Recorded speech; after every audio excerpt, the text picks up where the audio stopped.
Ba, ba, ba, ba, ba. Ahoy, mateys! Yar. Good yar to you this evening.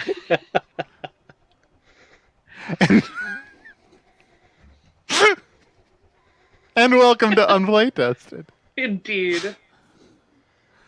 We're here to stream. We're playing Kaiju Pirate Psychopomp Karaoke, which we just made a week ago, ostensibly, according to the fiction of our setup. We may have also tweeted about how we made it 6 months ago, in order to prophesy how amazing we are at predicting the sea shanty fervor sweeping the nation. Alex, the rich kayfabe! Hold both of those in my head at the same time. They are equally true. Wait, is it Believe that Alex broke kayfabe? kayfabe on you. Or do you pronounce the E at the end? Is it like kayfabe? Kayfabe. No, Kayfabe Kayfabe. is a Pokemon. Kayfabe, I choose you every time. Oh, don't mind me just taking a sip of my grog here, because we're going to be doing pirate stuff. Yeah. Yeah. Yar. Arr. So we have our wonderful guests, Tracey and Ash, here to play with us. Hello. They've never played this game before. I don't even know where I am right now. It's fine. Yeah, so we've never played this game No before. one's ever played this game No before. one's played it. So we're going to see how this sucker works. Lara has done a beautiful job designing us a lovely spreadsheet to play the game from, and it may have all sorts of fun technical difficulties, but so far it looks amazing. Mhm. I think it's going to be great. This is a backdoor pilot to Lara's spreadsheet podcast, so just... We're not already your spreadsheet podcast, is the allegation you're making there. It's true. There we go. I was just trying to pop out the Twitch chat so I could have it up on my monitor, and I had forgotten that when you go to the Twitch page, it just starts playing. So I started hearing an echo about I love that. Yeah. 2.5 seconds great. behind, and I got really confused until I hit the pause button. There's an option for chat only, which is what I'm doing as well. I just do the thing where if I need to say anything, I say it as unplaytested, because I run the stream! Yeah, that makes sense. So one of us has to do it. Someone's in charge of steering this ship. Plus, I get to be like the anti-authoritarian one that way. Hooray! I'm the boss. Yeah. Do we have like... we've done this 4 times. Do we have like a bit we talk about what this show is before, or do we just dive into it? I've long forgotten. If you've somehow gotten here without watching or listening to any of our previous content, welcome. We are so glad to have you here.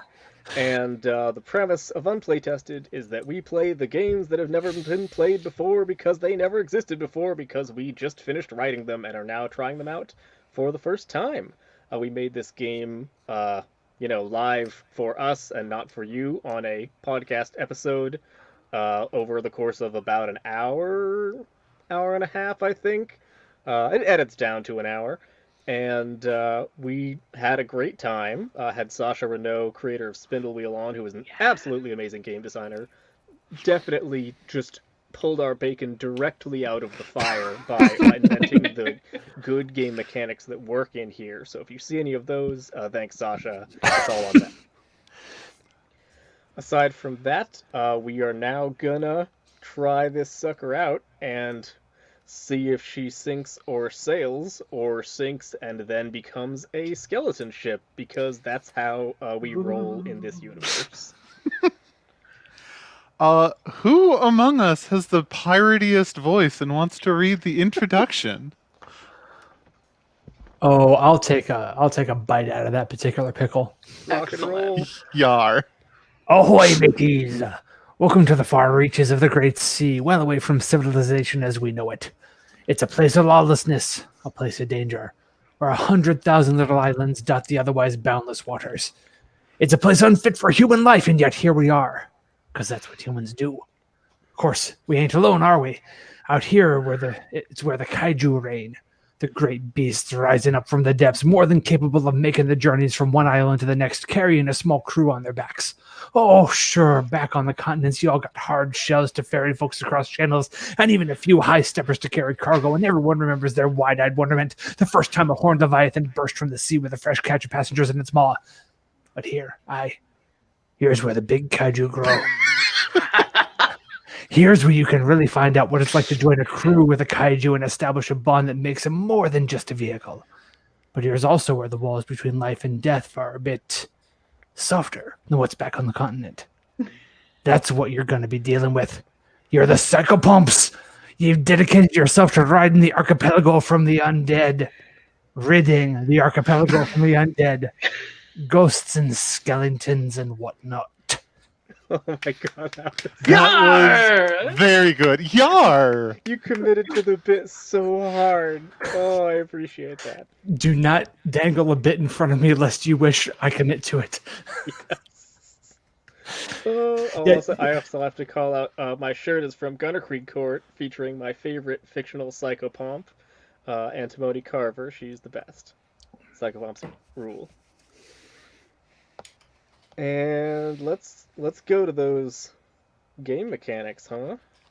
Yeah, sure. I would do it, except where did my tab go? There it is. Hey. All right, we got our players. We got some stuff to write on. We got our dice. One interesting thing about this game is that it's going to involve playing music and maybe looking up or making up song lyrics and stuff. So that'll be interesting. We may have accidentally written how to get a DMC takedown the game, but maybe we won't, because all of the sea shanties are like in They're the public really domain old. from being They're- hundreds of years old. Mhm. So if Yeah. you're watching this right now, pay attention, because it might be gone next time you look. This is real pirate radio, people. If they're older than The Great Gatsby, then they're in the public domain, right? So that means we just have to restrict ourselves to sea shanties, the Gatsby song. Gatsby era sea shanties is a micro genre that I was not aware I loved until this moment. Yeah, we're gonna have to write a new game about that, actually. But before we do, Going on the list. When you have feel to like- sail from East Egg to West Egg, keep your eye on the green light. Oh, I was just about to say, I think any shanty about Gatsby gets an automatic green light from me, but there it is. yes. Oh, that's very good. That way. There we go. Rising up from the depths, the green light eye. Yeah. Oh, now I have to do it the other way. There we go. Laura, So damn it. not Okay, to Laura, if you keep changing orientations of where people are when I'm trying to point to them, I'm going to get very confused because I have at least one more of these in the wings. Perfect. we all know that orientation is dynamic, but come on. Hey. So not to jump ahead on Lara at all, but I'm wondering if maybe the green light sounds like a pretty amazing name for a kaiju. Oh shit! Ooh. Well, that is the next step. Is let's Look- make a monster. Look at Make that a redirection, monster. ladies good. and gentle friends. We do need to decide which one of us will be portraying the monster itself. Does the monster get to sing shanties? Oh God, yes. Okay. That was the one deal breaker for me. Right. The monster, as the rules point out, is kind of a GM figure. You know, giant Oh, monster. A giant monster. Mm-hmm. So, anyone who wants to play a monster, by all means. Or if nobody wants to, I'm happy to be a giant monster. And we could design it first, because we collaboratively design it, and then we could True. fight over who gets to be it.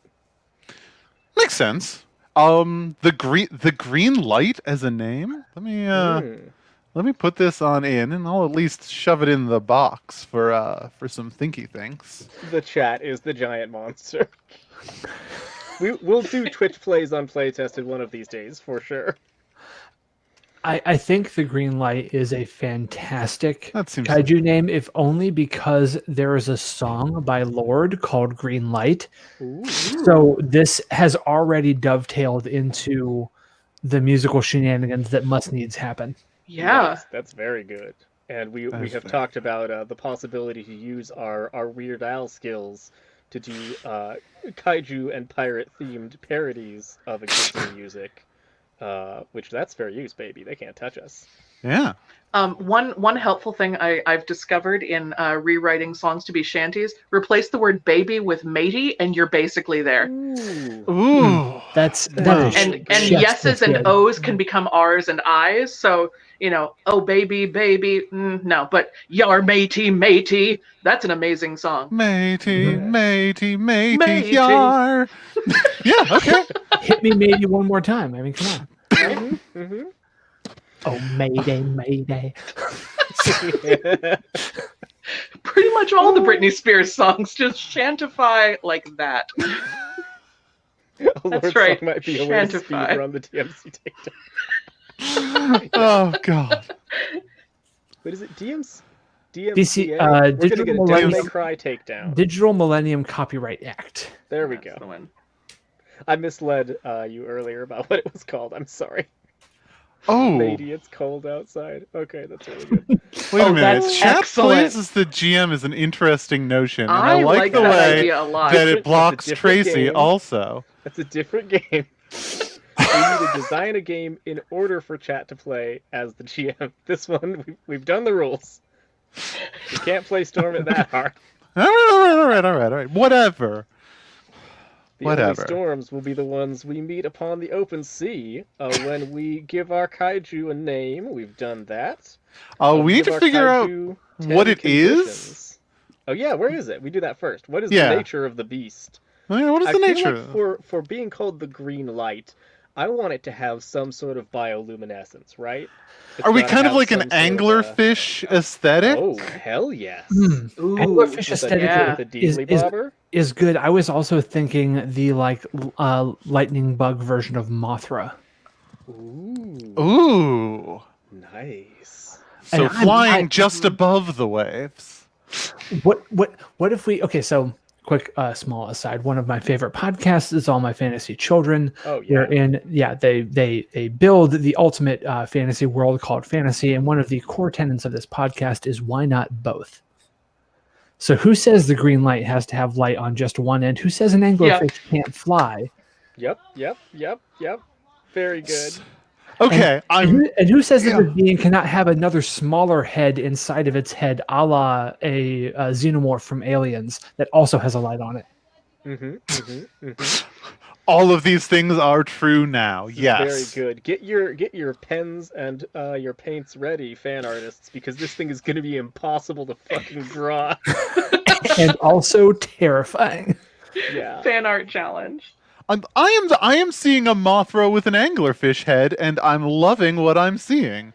A Yeah, lightning bug it's beautiful. buttocked Mothra with an anglerfish head. And it's just real big. And just It's- bioluminescent, front, back, and rippling maybe through the wings a little bit. Just a glorious thing to behold. Yeah, and let's not even talk about the abdomen. Holy shit. Oh man, Oh. green lights everywhere. I think you mean the except for abdomen. I do. I do now. Yar, get to the fabdomen. Oh god. They're storming the abdomen. Oh, I mean, now all I can they think, do now have all I weird can think about is terminology for Willem all of Dafoe in the- The Lighthouse. Yes. The crow's nest is the lighthouse. Oh my gosh. I actually love the idea of a living lighthouse. That's cool. I don't know. I if like really that a need lot. That, Maybe but that's I the like it. purpose of the green light. Like, Mhm. I don't know how this factors into anything that's going to happen in the game because Nobody knows. We literally don't know how to play. But what if our job as a crew is to use the green light to signal dangers away from other traversing kaiju? Yeah. Right? Like I mean, when you see the green light, you know to go around. Oh, Green light means and- there's skeletons and ghosts around, so you gotta Skadoodle. And we can pilot the kaiju to come up and fly up out of the water to almost like a flare, like a warning kind of flare. Oh, cool. To like beacon the green light up and out of the water, and then like spins and fly, and yeah. And here's like a disco ball.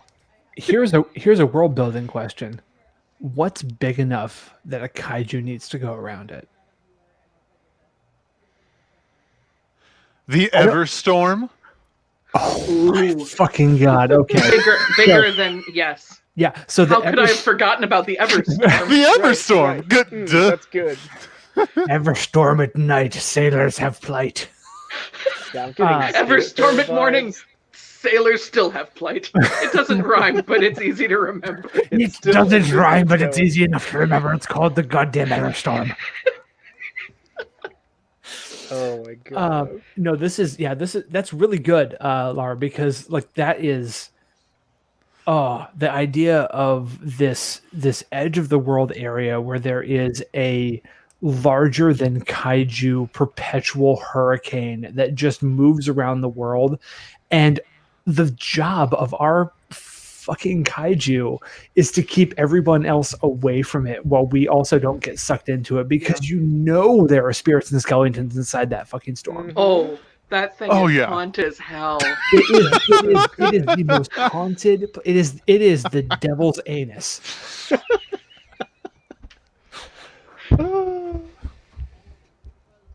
That's a beautiful image. Very good. So as you can see, someone should be taking notes because I'm not. I'm gonna write the phrase Everstorm here, and we can just remember everything else. Cool. Yeah. I'm gonna write the phrase Everstorm because I don't feel like hitting backspace. Everstorm might be one of our conditions. I was just thinking about like what physical conditions our kaiju might have taken from having to constantly hold sentry between, safe waters and the Everstorm. Oh, ever torn at the Everstorm. Right. And that is the what Ash, how fortuitous. That is the next step in character creation is we have to Ash, you're really good at this game. We do need some physical and emotional conditions, and these are the defaults, I say, indicating them with my hands in a way that the audience can't see. Mm-hmm. These are the defaults. They're right but there. We are entirely encouraged to replace them with stuff that is more relevant to our needs. And I think that's something that we can also do as play goes on. So if we're like, okay, a bad thing just happened and our kaiju is now dangerously horny, then we can just put that in as an emotional condition. Yeah, I got some blanks. Although, like, five is the bad number. 5 is the number when, if we get that many conditions, we don't. It's not good, so we don't want to do that. And we can tell them what happens specifically, because we die. That's important. Yeah, we die. Oh, right. Okay, great. And it depends on how you die, what happens to you. So if you die of physical ailments, your kaiju becomes a skeleton kaiju, and you become a skeleton crew. Doomed to rampage the ocean in your wrath. And work overtime for all eternity. Yes, in the skeleton war. Oh no. And if you die of emotional conditions, your kaiju becomes a ghost kaiju, and you become its ghost crew. And you Dawson's Christian it around, being sad forever and like drawing storms into your emotional state. So presumably there is either a big ghost or a lot of ghosts in the middle of the Everstorm somewhere. Which is very exciting. I am here for all of this. Yeah, this is what we call a fail forward game where it gets extremely metal as soon as you die. As soon as you die. The rules say you stop playing at that point. I'm like, wait a second, what if you just kept playing? What if you never stop playing because it's rad as hell? Yeah, maybe we'll die 45 minutes in, and then we'll just say, you guys want to keep going as a skeleton crew?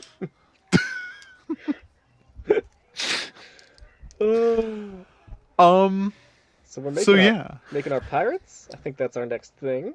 Unless we wanted to specify physical conditions we want to get, or we can just leave that for when it comes. It's all good. Just looking over these, I think the green light can get all of those things. Does that track for everybody else? Yeah, makes sense to me. Okay, yeah, then yeah, I think we can move on to becoming pirates. Yarr. Wait, did we decide who is playing the green light? Not yet. Okay. That's true. We didn't yet. I volunteer as tribute. Thank you, Lara. Maybe I'll do it. Oh. Because you said I'll do it if nobody else wants to do it. Do you want to do it, or are you just doing it? Oh no, I'm into it. I like GMing. Okay, rock and roll. Giant monstering. Yeah. It's very. I think it is very, very important to specify that that's what that means every single time it is mentioned, because it is something decidedly different than game mastering. That's brand. It also means that I get to judge you, which is I'm the one who gets to decide whether your singing and narration was good. So that's powerful. That makes me feel like I'm important. So, well, you are both powerful and important. So, ooh, that's a die for Tracey.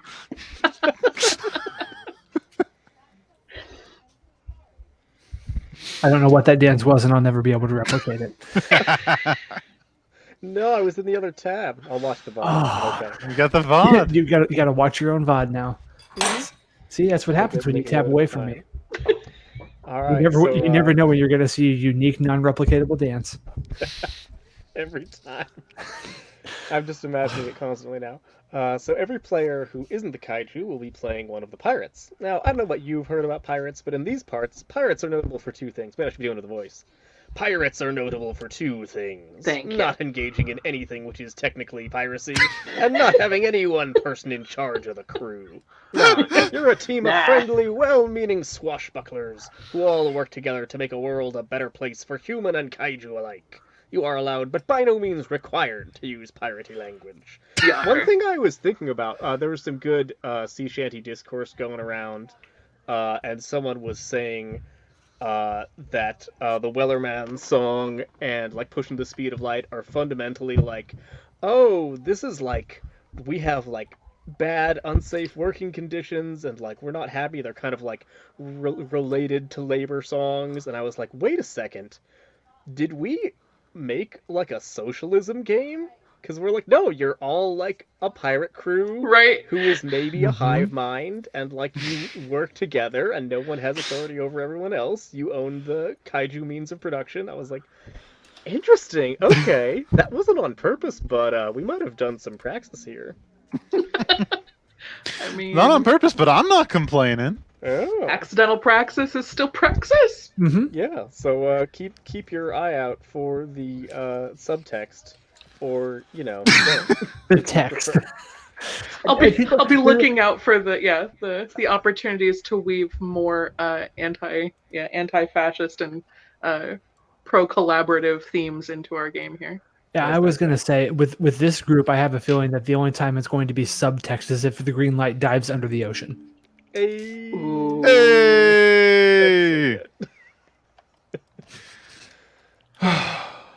Hey, give yourself some pirate names. Holy shit, pirate names. Okay. Let's see. I'm going to take the second line down in that crew block. So that's where I'm going to start my type-ins. Let's see. What's our... Yeah. Or do we want to do our same order like we are over on the side, so we could have me and then Ash and then Tracey? Oh, that does make sense for convenience's sake. Let's do that. In case we need to do anything in some sort of order. I don't remember if we do, but we might. I don't think so. I don't remember. It's been a while since I've looked at this, and by that I mean yesterday, but I did it quickly, so I didn't look hard. Yeah. I have a name. Ooh, Benson McRib. Benson McRib. My father was a skeleton. I carry his name as a badge of remembrance. Wow. Just a quick edit. Wonderful. You can also put your pronouns in. That is wise. Name, pronouns, any. Oh, and then, Keel of Hall course, once you have your Jones. name, you need your specialty, which is the bit of pirate stuff you're best at. Is it swordplay? Is it soothing the kaiju to sleep when it has a nightmare? Cool backflips? Bilging? Whatever you excel at, write it down. Well, if there's one thing I learned from Puzzle Pirates, Right? We had a whole long Puzzle Pirates digression on the podcast that I think I had to edit out for time. But we were all just like, oh man, Puzzle Pirates though. Yo ho ho, those puzzle pirates.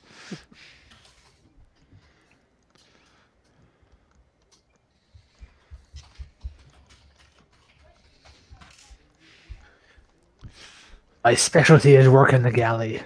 The tasty meals you eat on your downtime are all thanks to me and my McRib. No. Okay. This is your father's enchanted rib that you use to stir the soup with, I'm assuming. How do you think the food gets to be so tasty? What's difficult so about this? delicious. Oh, Sam, what's our other pirate's name? Keel Hall Hall Jones. Jones. Keel Hall Dang, Jones. that's good. yeah. What is my specialty gonna be? Not keel hauling. Right. How about rigging? I'm sure that rigging is somehow necessary. Is it? Our ship Is can't it? have Do I have sails? No, I have sails. I do. Okay, you've got Oh. wing sails. That's Like, Well, Precious. what it is like I have wings that I can fly, but also you can put up the sails, and that's how I go very fast. This is some Skyjacks-ish, and I'm here for it. That's cool. All right, sweet. So yeah, rigging. I think that means also like if a hole gets torn in your wing, we need to like patch that up, and I can do that. Oh no. Sorry, buddy.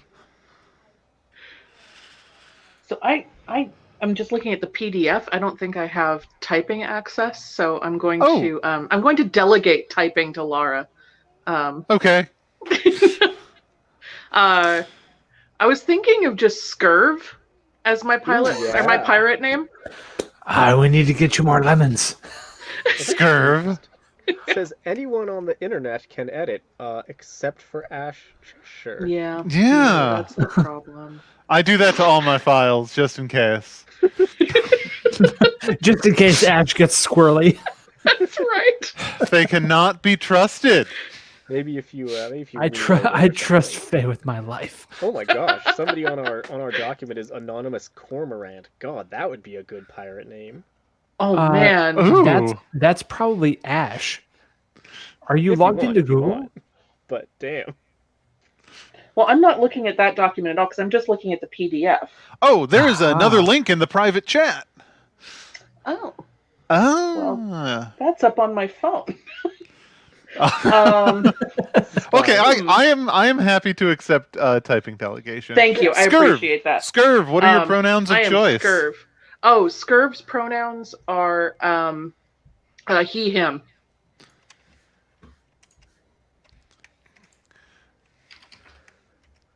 And Scurv, what do you do for me? Green light. Oh, I am the ship's medic. I specialize in both human and kaiju physiology. So Nice. that's very good. I patch them up, sir. Arr. Quick aside, correlation is not always causation, but I would like everyone to know that I just sold a copy of One Day the Wellerman Comes while we are playing Yes. this game of Pirate Sea Shanties. Oh, I forgot. I was going to say. We'll you take hype that 10% up. of that. Your 70 cents is incoming. Drop a link in the chat. Well, you Yeah. have to like restricted from doing it. Lara, you drop a link in the chat. Ask the channel. And quick aside into the aside, Ash, I sent you a link to that Google Doc on Twitter DMs, so you can get thank into you. the doc and have editing privileges. Privileges. Which means I could probably. And for Lara, there is the link to the game itself, so you can. I was so close. I mean, when you have your itch dashboard up at all times to watch all of your analytics, always it's very easy to. Whoa, Nice. intense. I started doing that when I published You Are the Dungeon a couple months ago because it actually took off, and I was like, "Ooh, I like watching the numbers go up," and I've just kept it open. Oh, that's good. It said follow the other Tracey, and I was like, "What? How have I not followed you?" And it was like, "Oh no, you're already following." I'm like, yeah, Just kidding. Jesus. Oh, There we go. Check out One Day the Wellerman Comes, the best kaiju-free Wellerman-inspired sea shanty game. We'll see how they do in a head-to-head exhibition match against each other on another stream. I mean, I probably just need to write a hack for it where the ship is a kaiju, and I have bested you. There you go. Yes. And then we'll I like write the idea that you cars call that without a kaiju. hack, but you just scroll the phrase on like the front page. PT Dub, ship is kaiju. No, seriously. So if I'm hijacking the stream too much, please let me know. But I wrote that game on a walk to work. It took me about like 15 minutes to write the initial game. That's and I got to work and I'm like, yes, this is pretty good. I'm going to tweet this out. And then as I had time at work, I just started writing hacks for it that were just like things you can change. The entire original Twitter thread is just stuff exactly like that.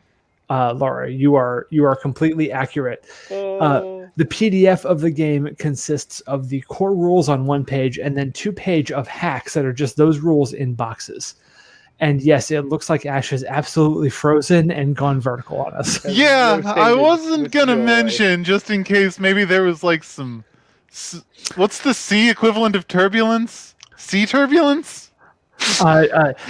You've got some Waves! Some of those sea waves. Some of them sea waves. Also, if they don't appear to be talking, hey! never mind. Hello. Welcome back. I was trying to open that link because, as I said, this is happening on my phone right now, which has like all of my links. So it turns out that I cannot switch over. I heard a little bit. It sounds like I disappeared when I tried to hop out and copy the link. You just went whoop. So yeah, your video turned sideways. It was amazing. Yeah, that's one of my favorite. I'm back on the kaiju, lads and lasses. Yeah. I'm back. We've made our pirates. What's next? Oh, you need to pick pick our some shanties, y'all. Oh, right. How many I shanties feel do like we the need to Weller pick? Man is a pretty good choice. So, Yeah. and like it is explicit that when I say shanties, that does mean actual sea shanties, if that is your She says thing. shanties on the seashore. She sings sea shanties. Yeah. But any song that could be reasonably sung by a group counts as a shanty for this purpose. Call and response kind of thing. Sweet Caroline, We Will Rock You. bum bum bum. Bum bum bum. The best call and response. Lady Marmalade has been suggested. Sure, I'm into it. Auld Lang Syne, why not? Hey. So are these shanties songs that we just ourselves need to know, or are they something that we as a group need to know? But right now, all you need to do is brainstorm some shanties, and then later on, when it comes time to solve problems, the group will sing a shanty. Okay. That is the means of problem solving on the sea. In the great archipelago, only a shanty will solve our problems. And if we want / need to just sort of improvise a shanty as we go, in order to do whatever it is we're doing that is not already based on an existing song, we can just sort of wing it and like see what happens, and maybe we'll write the new hit shanty. Okay. I am just going to open a Google page that is the word shanties and just sort of see what we got here. List of shanties. Yeah, okay. I don't know if any of you have a background in like organized musical singing, but Nope. My high school, and high school was a long time ago now, literally 20 years, but there are a lot of shanties, y'all. Yeah. Like a lot. And there are not a lot that have passed into common parlance. So we might want to like put down Wellerman and then talk about our favorite pop songs. Drunken Sailor is one that most people can kind of keep up with. No, that's very true. That's very true. Let's see. Well, I mean, there's Billy Riley is a good one. There's Captain Kidd. Good Morning, Ladies All. And Handy My Boys. Can't forget that. I looked up Assassin's Creed 4 on Wikipedia. Yeah, I can tell. Randy Dandio is a personal favorite. I love that one. No, it's really good. Now we are prone to sail through the Horn. Way, hey, roll and go. Our boots and our clothes boys are all in the pawn. Yep, our boots and are all in the pawn. To be rollicking Randy Dandy, which was a very subtle. It was so the rollicking was sometimes galloping. The dandies were referring to the military presence on ship who had to stay in their full dress all the time. So those were the dandies. And so rollicking or galloping stood in for bollocking, basically. They were telling the dandies to go, basically to go fuck themselves. Like the cables and anchor have all been stored. It's all up. So yeah, you can leave me alone, sir. That's very basically cool. It's a good one for that. That is very good. Well, that's my shanty. Y'all pick your own dang shanties. Oh, I see. And again, we're not creating a limited list of shanties. I'm just asking y'all to think about what songs you might want to break out to sing for the group. With special attention towards things that will not get us sued. Boy, we really do set ourselves challenges, don't we, Alex? Well, the lyrics are going to be substituted, so right. Yeah, I'm on songs that are kind of fun to filk. What do you do with an ornery kaiju? Right. Mm-hmm.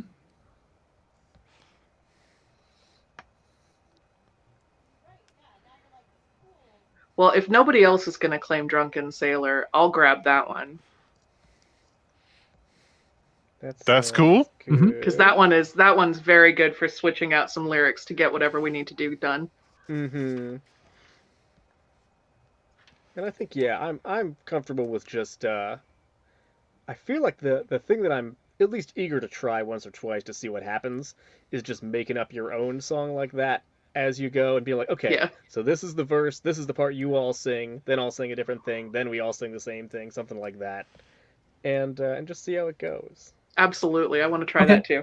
Yeah, I'm here for that. I'm looking through a playlist on Spotify that I made that is the songs I can do at karaoke, and none of them are conducive to shanties. So I'm just gonna like that is a smart playlist to have. Every single time I've been to karaoke, the first few times I was just like, oh God, I don't know what to do. And so I just started making a playlist. So now I can just look through it. So good. I should start one of those. I have the same thing. I freeze up. I'm like, I don't know. I mean, there's only so many times you can lead off with Kiss from a Rose. And after that, what are you going to do? So right. You're at sea at that point. Yar. So for our next step in our game, we're going to make some problems for ourselves. So we will have, in our problem section there, each of us will write one problem which is currently facing the people and the kaiju of the archipelago. Problems tend to come in three varieties. Ghost kaiju doing something bad, skeleton kaiju doing something bad, and other things. As Psychopomps, our primary job is the ghosts and the skeletons, but since we're nice folks, we like to help out wherever we can. Other problems include stuff like feral kaiju, terrible weather patterns, or bandits who are distinct from pirates in that they engage in piracy.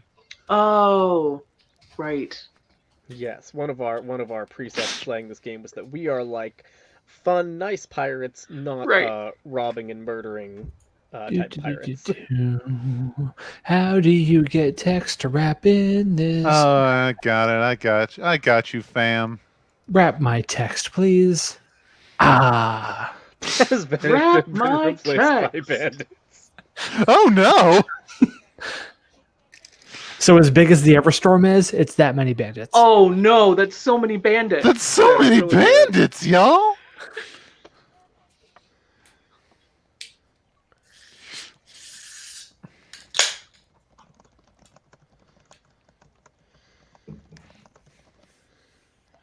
So I think my problem that I'd like to dictate is that a ghost kaiju has actually. Oh no, it's a skeleton kaiju. A skeleton kaiju has gotten a ghost ship stuck on its head. Amazing. It's a double threat now. Yeah.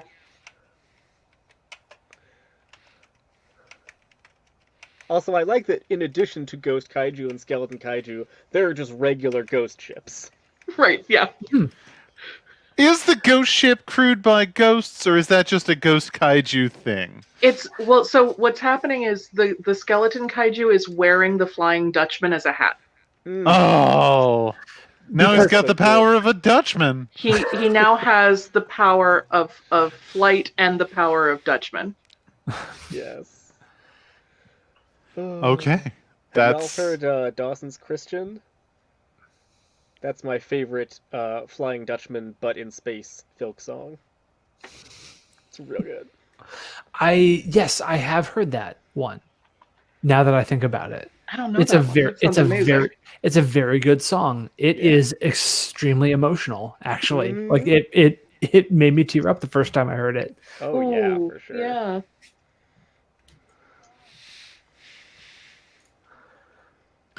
Wonderful. All right, we got some good problems, y'all. We should talk about how to play, shouldn't we? Yep. It's Oh, up to right. you. We could just keep world building if you want. I mean, world building is the fun part, but I feel like all my fantasy Now we children gotta do the not fun They've got that part. kind of took that, yeah. Okay, here's how we play. There's two phases of action, messing about and confronting a problem. Messing about is I just sort of tell you what's going on and you tell me what y'all are doing, and we just have fun. We just have pirate fun, everybody. But then eventually we'll end up where a problem is, and someone will decide it's time to confront it.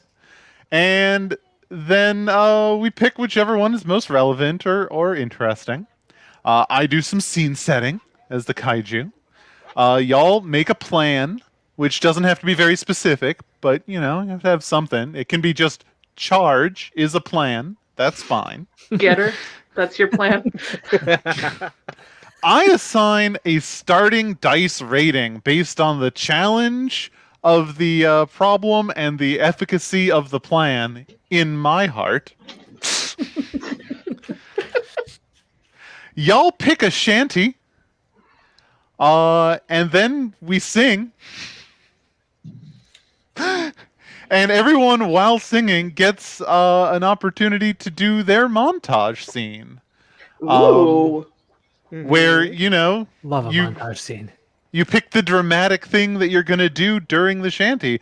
It has to be dramatic. It has to solve the problem, or at least end up getting towards solving the problem. It's useful if it ties into your specialty, but not required. It has to happen during a lyric that in some way reflects upon what it is you're doing. Whether that is an actual lyric from the game, or you filking a lyric to your own benefit.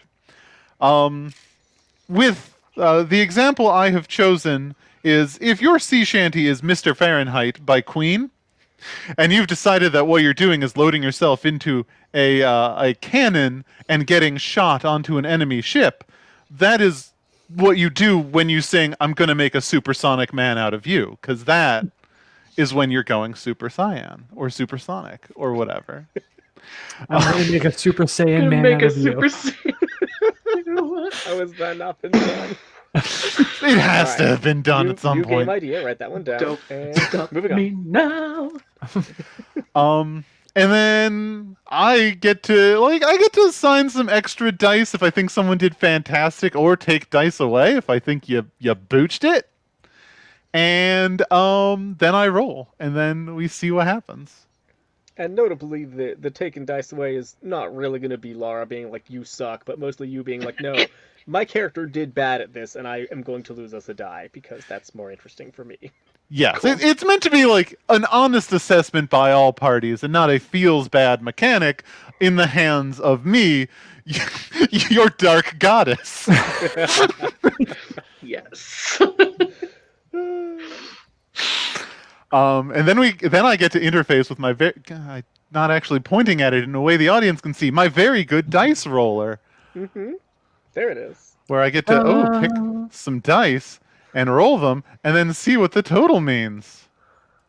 Wow, that's fantastic. It's very clever. I'm very smart and good for having done it. I'm so proud.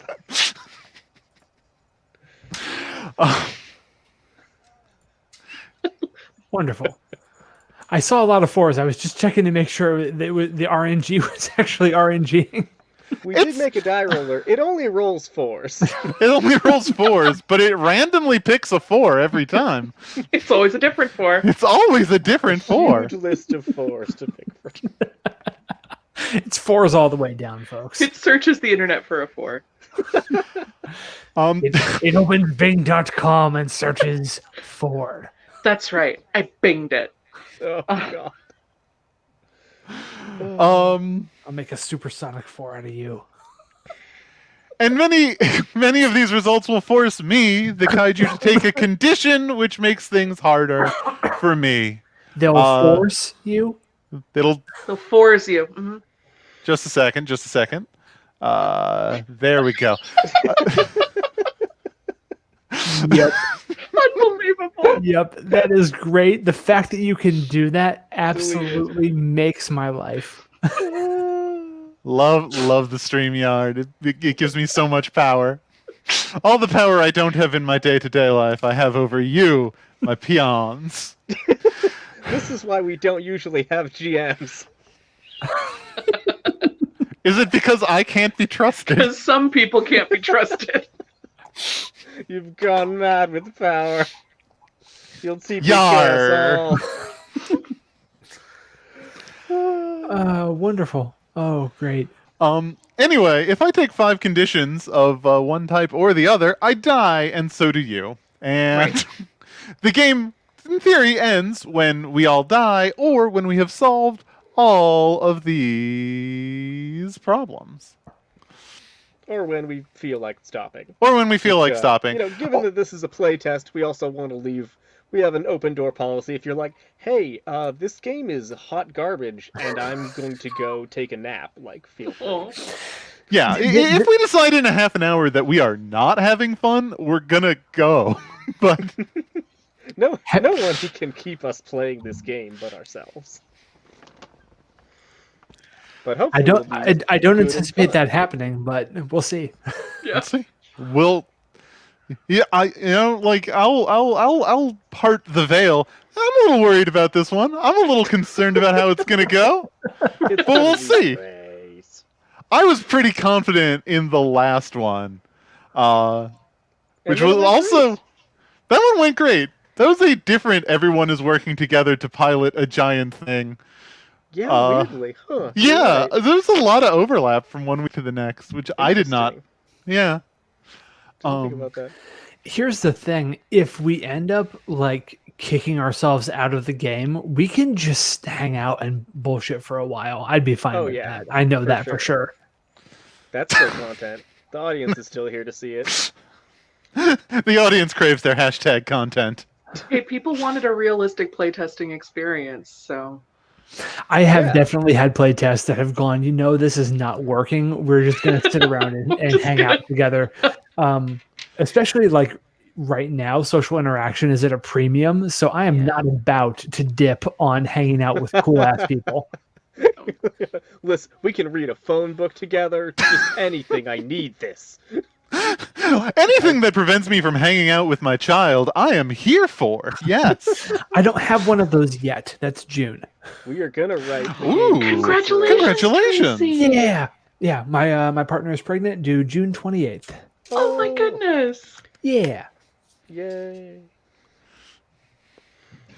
You know what's really funny is that the kind of heteronormative society we live in makes it so that I, a trans person with a trans kid, am like, oh, is it going to be a boy or girl? Yeah. Here on a stream with two non-binary people. I have it's okay amazing, isn't because I have the best response to that.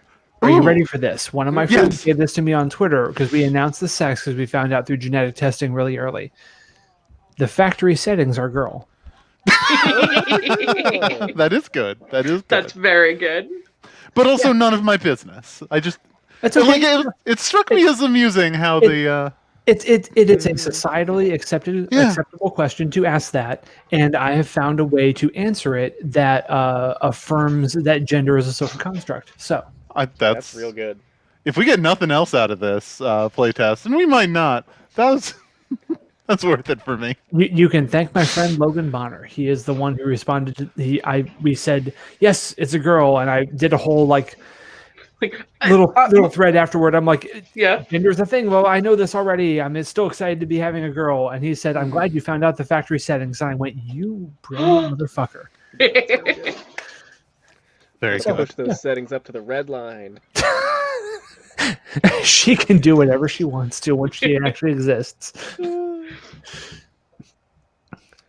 So what do conditions do? Do conditions do anything besides when you die? they affect, we would lose dice if they reduce dice rating if they make it harder for us to enact the plan. Thought there Whatever. was something going on. And we should probably narrate how the green light is hungry or enraged or etc. Mhm. Or the green light should RP that themselves. Scraw! Flap, flap. Holy shit. Lonely flaps. My heart. Scurv pats the Fabdman and says, "Yar, the green light be hungry." The green light be craving that giant orange of legend. Oh, you heard of the dire Satsuma then? The dire Satsuma. And now we have segued seamlessly into gameplay, because yes, Yeah. we are in the middle of the ocean on a trip from one making isle to the chit-chat. next. This is the messing about phase, technical term. Ooh, nice. Messing about. Yeah, where are you heading, y'all? What cash mission are you on? Does the green light get cash missions with the Everstorm being the whole thing? I'm asking my fellow pirates, crewmates Keelhaul Jones and Scurv. I think we probably do occasionally, like when the course of the storm is very known. Mhm. I imagine that it sort of like occasionally like it'll just get on a nice steady course, and so everyone who like is fleeing it can just continually keep warning everyone else, and we're sort of less necessary. Okay. And it's when it starts to veer and change that we need to really keep an eye as one of the most mobile of the giant beasts, I would imagine. Yeah. Like that's the nice. dust storms of Arrakis? Like, Yeah. Yeah. okay. Yeah, we have to make sure that the green light walks within a regular footstep. It's fine. So right now we're just kind of on like an Everstorm ride along. We're just kind of like staying within tracking distance of it, but we're not having to actively go and send up flares or anything at the moment. Yeah, because Well, I'm envisioning it as kind of like, a huge twisting pillar of a thing that you can see. It's probably not. far It's hard to miss. Yeah, of ghosts and skeletons, definitely. Mm-hmm. So the reason that I wondered this is if the sort of time off and passage from one place to another that the green light can provide is sort of a rarity. what if we're like ferrying some highbrow foreign dignitary from one island to another because they happen to be in the right place at the right time and they have the prestige of being able to book passage on the green light because the green light is not currently protecting the known world from the Everstorm / the Devil's Anus. Cool. Oh, this is great. And they're not having a good time. They're being real jerks about being on the green light because they are much more used to kaiju that stay waterborne. So whenever the green light like comes Don't have up, their air legs. Oh, this wealthy benefactor, we'll call them Admiral. Oh, is it Farwinkle Fairbottom? Admiral Fairbottom. And definitely a desk admiral, if you know what I mean. Very desky. Not the Picard type. Right. The I'm going to prosecute an android type. Ugh. So yeah, they're stumbling. They're complaining about everything. They're complaining about the medical care they're receiving. They're complaining about the food they're eating, and they are complaining about the rigging. I don't know what to do about that, Admiral Fairbottom. I've served the best food that the galley can bring up. We've had kippers. We've had salted cod. We've had void beast. I tell you.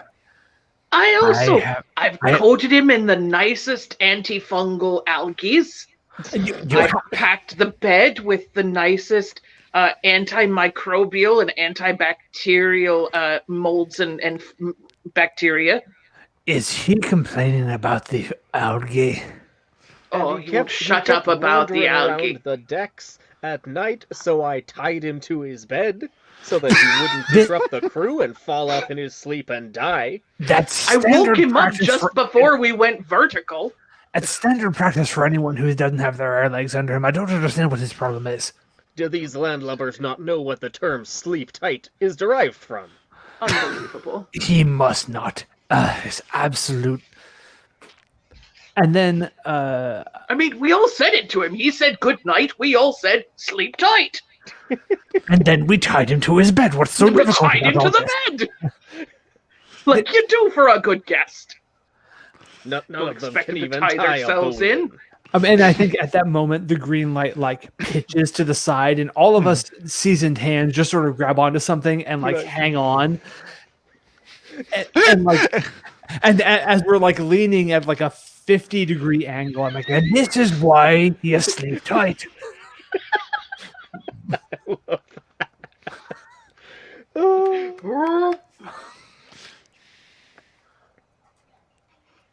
You know, if you ask me, they're just a crew of dandy. What was it, dandy? Oh, the Randy Dandios. The Randy Dandios. Just a crew of Randy Dandios. I swear every single person with the Admiral would fuck anything that moves if you give him the chance. The Randiest. Or not moves. It depends on your preference. I don't judge. I'm just saying they need to be more calm. This is a seafaring vessel, a skyfaring vessel. To take it down a peg or two. At least 2 pegs. Take it down a peg leg or 3.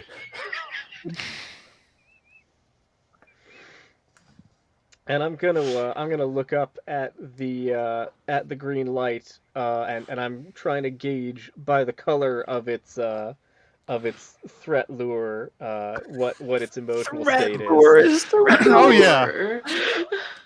I want to say that the green light's threat lure, which usually blazes a real nice emerald, has got a bit of a teal cast right now, which you are well aware indicates not an active threat, but perhaps a worry on the horizon.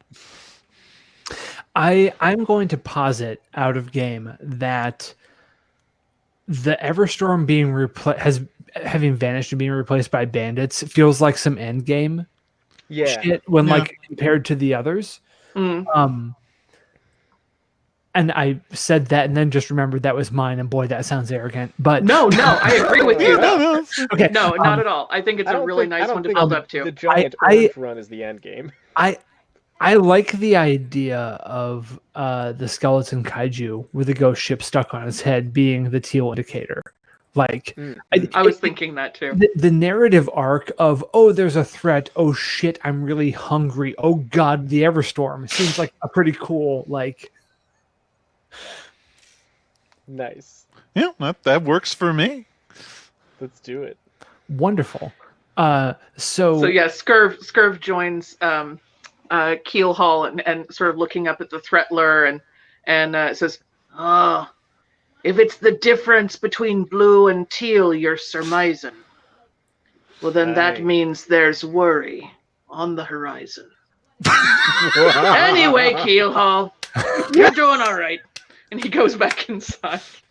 Oh, I was really hoping you were going to have a rhyme there. You nailed it. That's very good.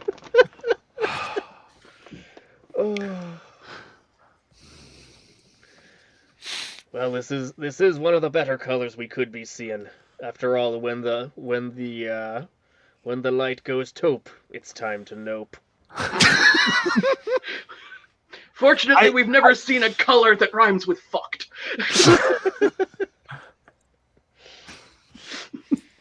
And from like back over by the stove, because Benson McRib has gone back to cooking, Benson just shouts, "I thought that taupe meant we was transported the Pope." Taupe No, can that's mean when we two be things. spewing the white smoke. Yes, now I understand. The College of Cardinals has picked a new one, and we must take them from point A to point B. Or the Raging Sea. Ere they be. Take them from point A to point B via the Raging Sea. and Benson just like starts sort of rhyming to themselves as like the scene continues on. Like they're deep in mise en place at this point in time, and there's just deep in the mise en place. Deep in the mise en place.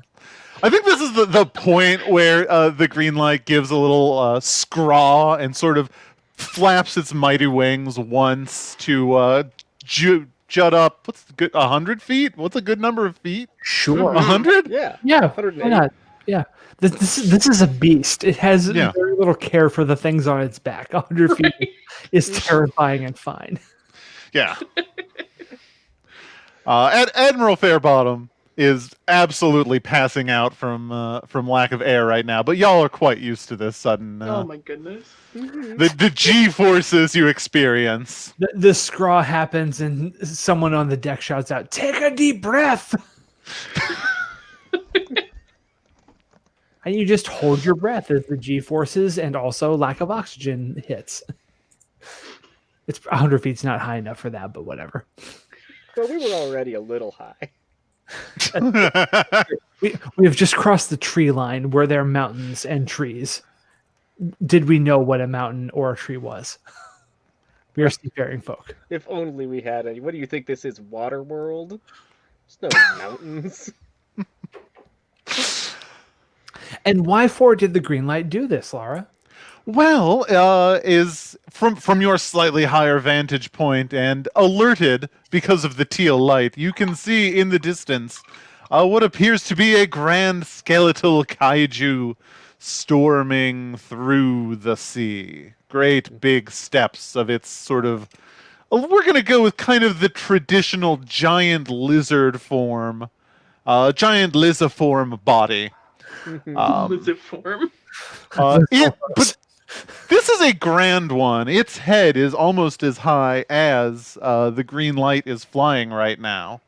Nice. Although that head looks strange, certainly you can see from your spy glasses that all of you keep on hand that there is some sort of the generic rigging of the crew of the kaiju, but it's like there's some other structure built atop the skull of the kaiju. Something wooden and boatish. And how Yet do we go? also spectral and see-through-ish. It's strange. You don't understand. How could you? If you see a ghost ship, you must toss a quip. Ghost Ben- ship is a hat. I don't like that. Says crewmate Dandy McFairbottom. From somewhere on the crow's nest. So just out of game, as speaking as someone to the developers of this game, how do we go from there's a skeleton kaiju with something on its head to knowing what the problem is and how to attempt to address it? Do we just I think one of you just says, "Let's confront this problem." Yep. Oh yes. Basically, the idea is that anything that we can do that it would make sense for us to be able to do, we can just sort of do.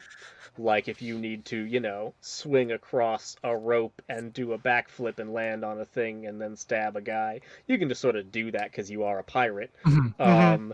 And if you need to have a big kaiju battle or stop a hurricane or move a mountain or something, that's like a shanty level effort. I really like the narrative framing idea that when the green light, the ship of the green light, meaning the crew, us on the back of the massive kaiju, encounter a problem like this, unbidden, almost unconsciously, one of the crew members somewhere on board starts singing one of the shanties. Yeah. And like it can be anybody. Just like someone starts singing, everyone's like, "Oh no, I'm getting the beat, I'm getting the rhythm. Here's the call, there's the response. I know what the fuck's up. Okay, let's go." Yeah. That's kind of because have, shanties are a hive mind. It's how it works. Yeah. Yeah, that was one of our world building thoughts. Is maybe the crew have sort of a low level psychic link, drifting with the kaiju and each other. Nice. I think it's left ambiguous whether there is in fact a psychic link or y'all are just good. We've been doing it for a while. Well, then, having not read much of the game prior to this stream, let me tell you that was implied by the nature of the game. So y'all did a good job. Congratulations. Good. A+ game design. Thank you. And I think Benson looks through the galley window and goes, "Oh, there's a ghost ship on the head of that skeleton kaiju. What are we going to do? How are we going to address this?" And I think Keelhaul is also there, and just kind of gives like a fairly smug look and says, "Oh, this is but in a day's work for pirates such as ourselves." And I think I start the shanty up, saying, "For isn't it true? Oh, we go from point A on to point B, all the while over the raging sea." Yo ho, way hey go. Okay, a shanty has started, y'all. Yeah. Wait. What is? There's an order of operations. There's an order of operations. I just had that. I had the tune come in my head, that was just a messing about shanty. Oh, that was a messing about shanty. Okay.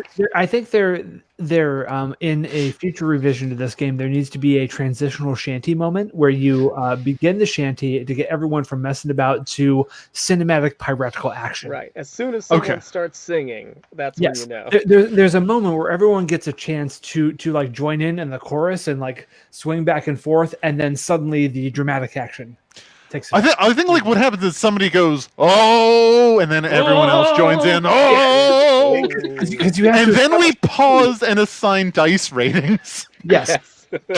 Like good gamers. Well, time slows down. We enter shanty bullet time. While the giant monster says, "This level of a problem," but much more rumbly and ingratiating than I just managed. Punctuated with scraws. That's right. I am both a tenor and not a giant monster. So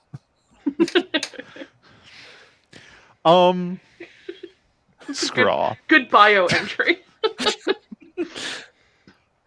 That is the entirety of my CV. Is I tenor, am not both giant a tenor monster. and not a giant monster. Divide those, and that's my high concept in trouble, to be honest with you. Yeah. All right. Okay. I think we've picked our problem. I'm gonna move us forward. Thank you. Problem. We have a skeleton kaiju with a ghost ship stuck in its head. Kaiju player describes it, setting the scene and whatnot. Very well. I imagine somebody sort of gives the green light, the sort of yank on the ropes. I don't know. Do I have a bit or something? Like, I think there's a very complicated series of pulleys that take what would be otherwise a very violent and disruptive yank and distributes the force in such a way that a mighty, like 5 or 6 or 10 crew members have to like grab a hold of this rope and haul on it.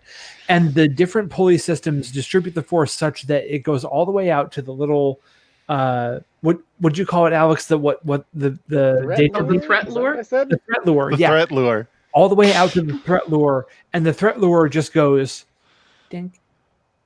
Because it's very, very sensitive, and you don't want to like enrage the green light. So you create this massively complex series of pulleys to distribute this force, such that the weight of 10 dowdy pirates only just makes the threat lure go, hey, problem. Can we say that the ropes are manipulated via a whole series of like 10 or 15 ship's wheels that you like have the ropes wrapped and tangled around them going out and you turn them in different directions? Yeah. It's like the it's like a Rube Goldberg machine. Yes. It's a Rube Goldberg like rig and pulley system. This is the start of the shanty. We start the shanty, and the beat of the shanty is the movement of all the stuff. Absolutely. Along the machine that makes the threat lure go dink. This is beautiful.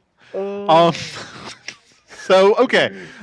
On my back, bristling with ship's wheels, a bunch of heavy crewmen, turning them in time to the opening beats of the shanty. The green light swoops down towards this big old skeleton. Meanwhile, friggin' Admiral Fairbottom comes out of his cabin, saying, "What's all this then? We have a schedule to keep to." Ah! Like a jackass. Like just a total chump.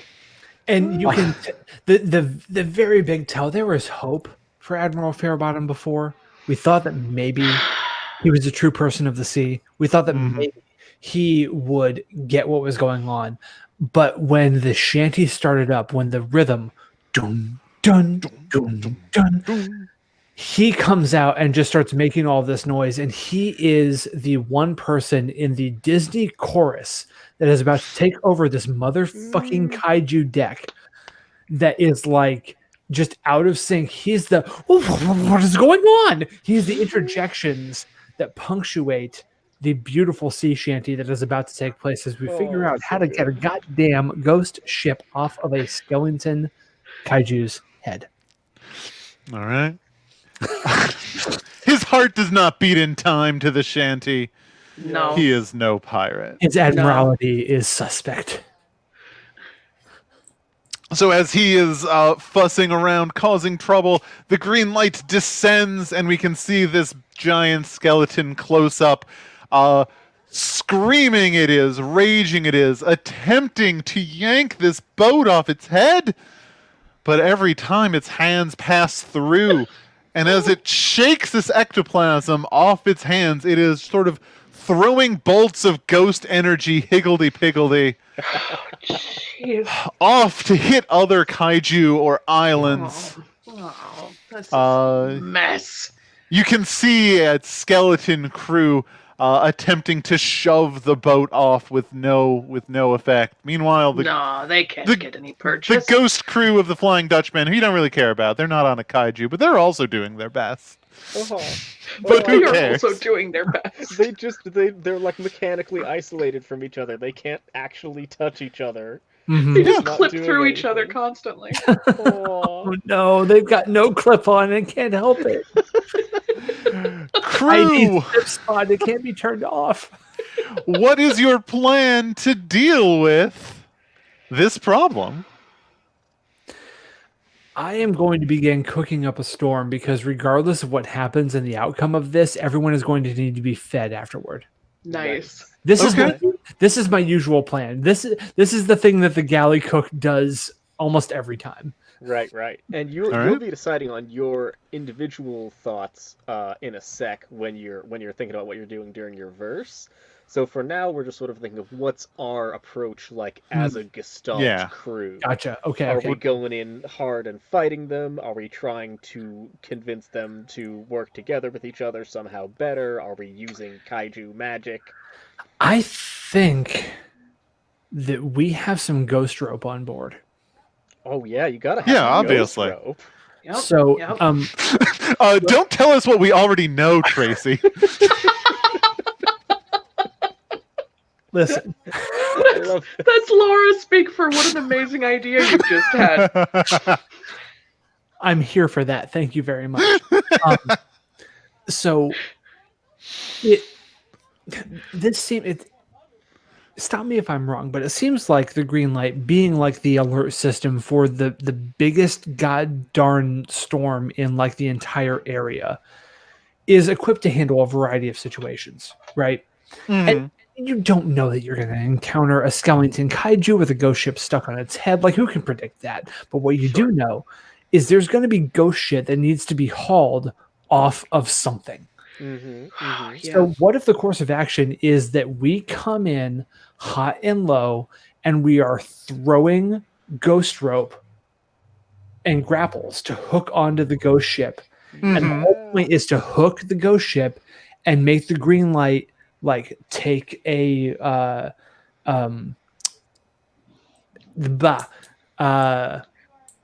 I was going to may I jump in? Yes, I was going to name the top thrill dragster, the roller coaster at Cedar Point that just goes straight up, which is a very Midwestern reference. It's a very Ohio reference, but I don't know if it's actually relevant or not. The Superman at Six Flags for There our you go, California that's the one. residents. But basically just like do the super duper looper and go straight up and just yank the ship off.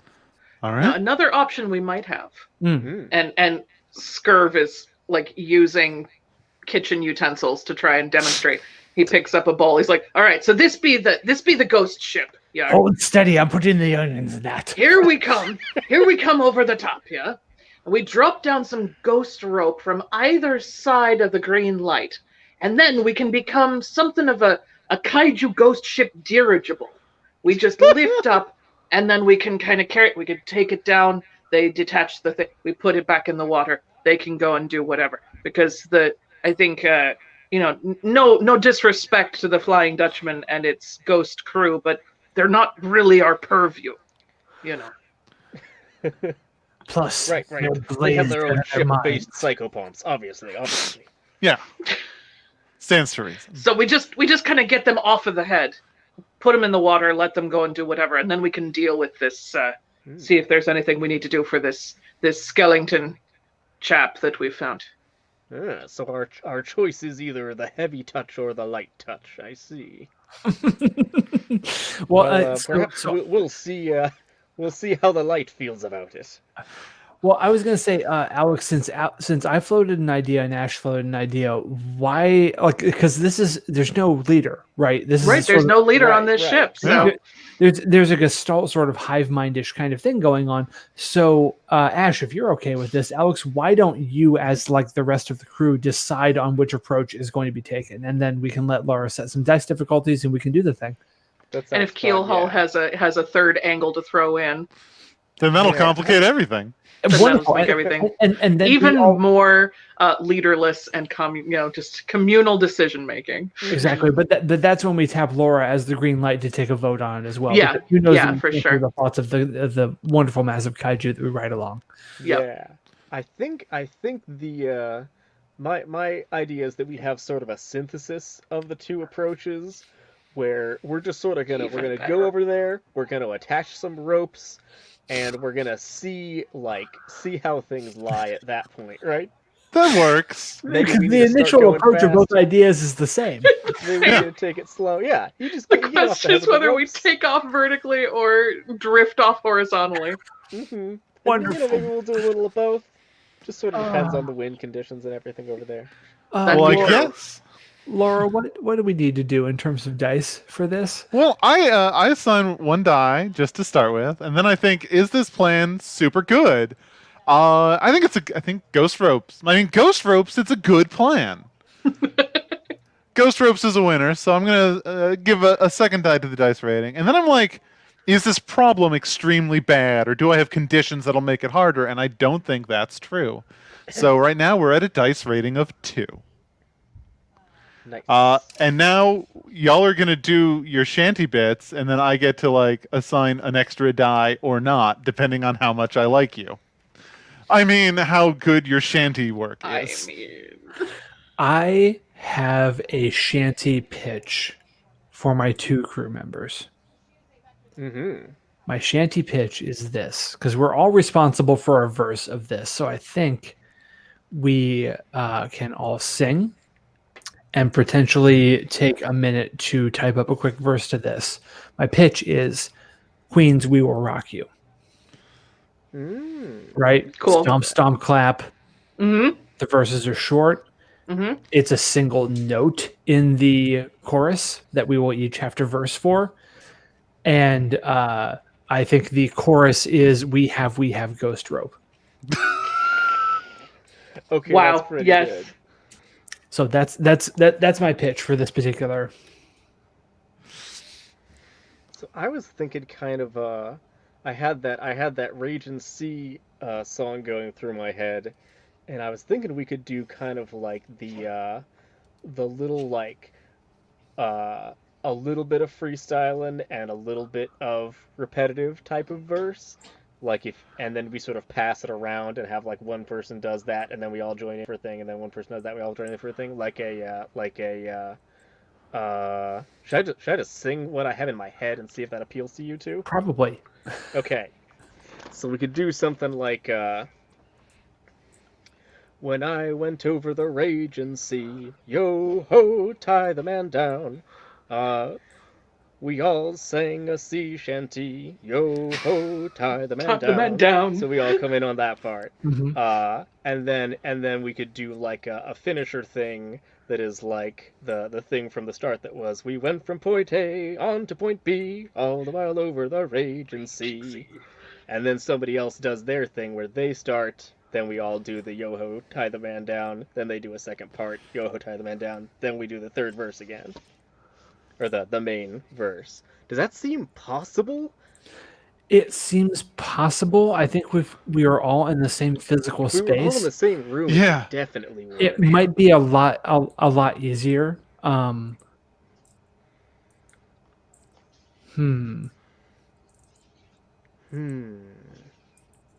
have an inclination toward my own idea, and I don't know if that's good or bad. I mean, that's very fair. We could also do something like when we take a little break, we could try actually writing out a thing so that we could follow along with it if we're doing something more complicated like that. Because that's getting into like straight up musical improv, which is a lot to ask. Yeah, that's why it's great being the giant monster, because I don't have to improvise a dang old sea shanty. So I'm gonna make a suggestion. We've been going for going on an hour and a half now. Could we take a quick bio break and then ponder our options? And if we whatever one we decide, like if you want to write out the sort of meter and structure of what you're talking about, Alex, we can decide on that, or we can each write a quick verse for "We Will Rock You," and we can just go from there. Whichever one sounds good. Because honestly, one will work for if we choose one, the other will work for another application. So it doesn't matter. So At some point, we do just sort of have to pick a thing and do it. yeah. But first, the thing we're going to pick and do is taking a pee, I guess. It is 7:26. Shall we be back at, I don't know, 7:35, 7:40? Sounds great. That sounds Sure. good. Okay. 7:35 sounds good. Yeah. All right. Well, then I'm going to put up... Thanks so much, Wait. audience. See y'all. Yeah, in Wait, where's my a thing? minute. There it is. Indeed. If We'll be right if you write back. any songs while we're on break, feel free to send us to them in the chat, and maybe we'll sing them. Who knows? Sure. That would be awesome.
Yar. Hi, it's me. Lara, I'm the only one. I'm in charge.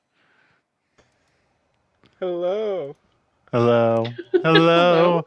Hello. Wait, no, wait. I'm gonna get rid of all of you. Yeah. Okay, are you ready? Oh! Who lives in a pipe? What? You Kaiju Square Pants. Ash, suddenly died. Oh no, what beans? Well, Oh, I see what happened. Oh, look, there a ghost.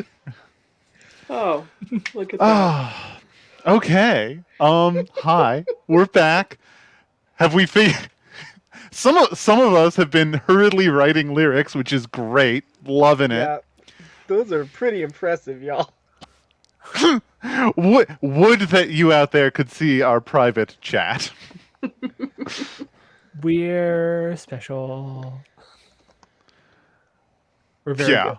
We're very good at this. That's what I mean by special.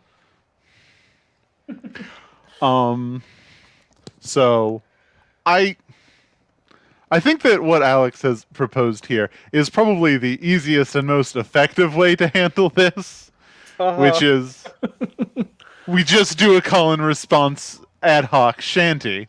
I was like, Jesus, We Will Rock You is really fast and has a lot more words in it in the first parts than I remembered. But I do want someone to sing some of these We Will Rock You filks that we've come up with. I mean, we can do both. I mean, No one can we can stop also us. just sing them. They're very very good. No. Skelly, you're a kaiju, big lizard boy, running through the sea, gonna smash some stuff, got a boat on your head, you both are dead, gonna grab that boat with our ship instead, singing we have Ghost rope. Ghost rope. I'm back. Kaiju looking poor, make a big noise, feeling some surprise. There's a ghosty ship on your head, gonna fly through the space. Ropes in place, somebody gotta get the ship off your face. We have ghost rope. rope. Wow, simultaneous singing is hard with the very slight lag. So I wrote up a verse for Scurv, but it's not in the shared document because I could have spent the 10-minute break getting the link off of my phone and over to my tablet, but I didn't. That's seems okay. hard, yeah. I still respect. So I misunderstood the assignment, R. I thought I was supposed to just write a verse for my own character. That Apologies. works too, yeah. That's kind of more of the assignment anyway. It guess. could be. It Yeah, could I be would that say what okay. we're trying to do is impossible, and I do want to. This is the point of the No. stream, right? So yes. Yeah. This is I the want to- playtesting to see if this idea works at all or not. I think it is worth raising the note that maybe just to throw out what might be a thing to do is instead of actually singing a shanty, we just do the montage part of the assignment. And we just describe. We what just our sort of character's doing. describe Yeah, it's what true. we're doing, and maybe like And we say, we- and they're we singing can- a shanty the whole time. Mm-hmm. we can do a little bit of personal chanting if you want. Like you can just sing. Okay, here's the Well, I line of didn't the sit and shanty. write a verse to not sing it for all of Sing you. your on Twitch verse, this Ash, evening. please. No, it will be part of my montage now. Thank you. Yes. Okay, very good. I will do my shantying during my montage portion, since I combined the assignments. That's Yes. the most important. Could I be excused? I misunderstood the assignment. No, you go may not. first. Ah! No, it's okay. We'll just do this alphabetically. Oh, Wait. beans. Yeah, okay. I think my name is first alphabetically. It's my last name. Oh, okay. Wait, no. Nope. Okay. Okay, wait. Wait, We're wait. We're going alphabetically by chosen pronoun. We'll Wow. find it. We'll find something. I got there. Yep. That still puts Ash first. Most moons in background.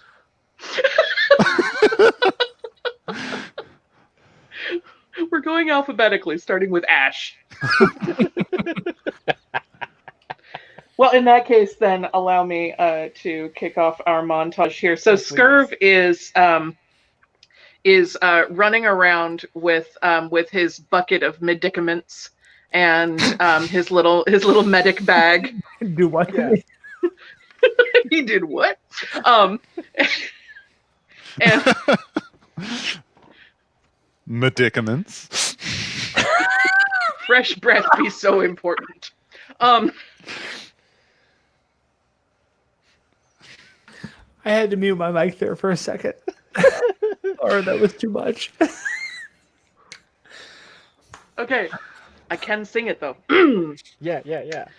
Patching up the crew of the Green Light, make 'em good as new, gonna be the doc on this ship. I've got algae for days, make some waves. Someone get the dandy down from the rigs, please. Singing, we have Ghost Rope. Oh, that's very good. Oh, that was really good. That's what Scurv is up to. That is what He's Scurv is up running to. around with his bucket of algae, slapping it on anyone and anything that gets even a minor abrasion. All right. What are the rest of you, the other two of you, doing during this montage while Scurv is leaping into action? Benson McRib is nothing if not a practical member of this crew, and so that means they're just extremely obvious about everything that they do, and so they have very hurriedly moved their action cauldron out from the galley onto the middle of the deck. That is somehow has some type of stew bubbling and boiling inside of it, because everything that Benson does is framed through cooking. And so they're now in the middle of this massive kaiju deck, whatever that's going on, and they're singing their verse while like stirring the pot of stew and like banging on the side of the kettle. Do you want me to do the verse again, or should I let it lie? It's up to you. I'd like to hear it again. That one was amazing. So yeah, Okay. rock and roll. All right. Kaiju looking for, make a big noise, feeling some surprise. There's a ghosty ship on your head, gonna fly through some space. Ropes in place, somebody gotta get the ship off your face. We have Ghost Rope. Ghost Rope. Ghost Rope! Yeah. That last shout was the Admiral kind of getting into it. He's like, Ghost Rope! You This cannot verse doesn't say mean things about me. Yay! be on the deck of a pirate ship and hear the shanty happening and the montage action kicking off and not try and chime in. You gotta get into it, right? Yeah. That's right. All right. And what is Keelhaul Jones doing while this is all going on? I think Keelhaul has headed over to the giant horn of one of our defeated foes that we use as like sort of a big megaphone. And she is going to use that to sing to our opponents or to perhaps the people we are trying to rescue in an effort to get them to calm down and work together with us. And I wrote my thing, and then I accidentally deleted it out of my clipboard, so I'm just going to improv at least part of it. Beautiful. So she's singing out, and she says, skeletons and ghosts in a big fight. Don't you know that's bad? You should really just be more nice. What's the next part? She says, we've come from the sky. We've got this guy. We're all gonna help you out. It'll be fine, because we've got Ghost Rope. Wow. Okay.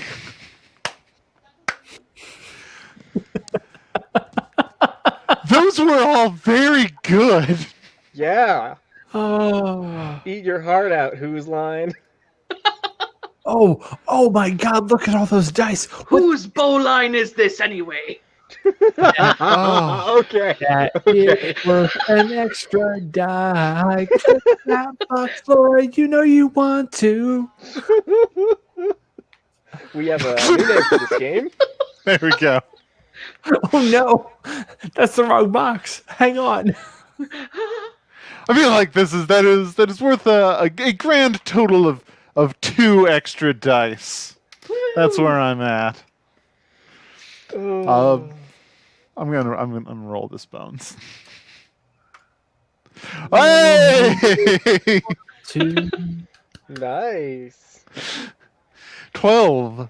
That's the one that doesn't actually fit in the box. The problem is eradicated. You are as successful as you are glorious and can even erase one of the kaiju's conditions, of which I don't have any. Nice. You were just extra satisfied. So what happens? Let's describe this scene. So we're swinging in close. We've got these crew stuffed full of stew as they are to give them good boat hauling energy. Throw their ghost ropes down. If their muscles ache, it's okay. Algae is smeared upon them. Burly sailors smeared with algae. Yes, please. Burly and full of stew. Thank you. That's the And difference. already so slippery, they can just go from one end of the kaiju all the way to the other. From point A right to point B, baby. Right to point B. Right to point B. From point Come A, to right point B, point baby.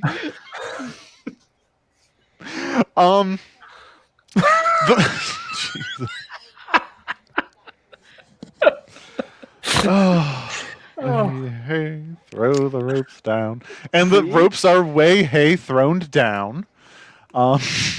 And because Keel Hall Jones was basically giving some good direction to the crew of the Flying Dutchman, they're like, oh, yeah, okay, let's stop fighting at cross purposes with these skeletons and just attach these boats to our darn ship.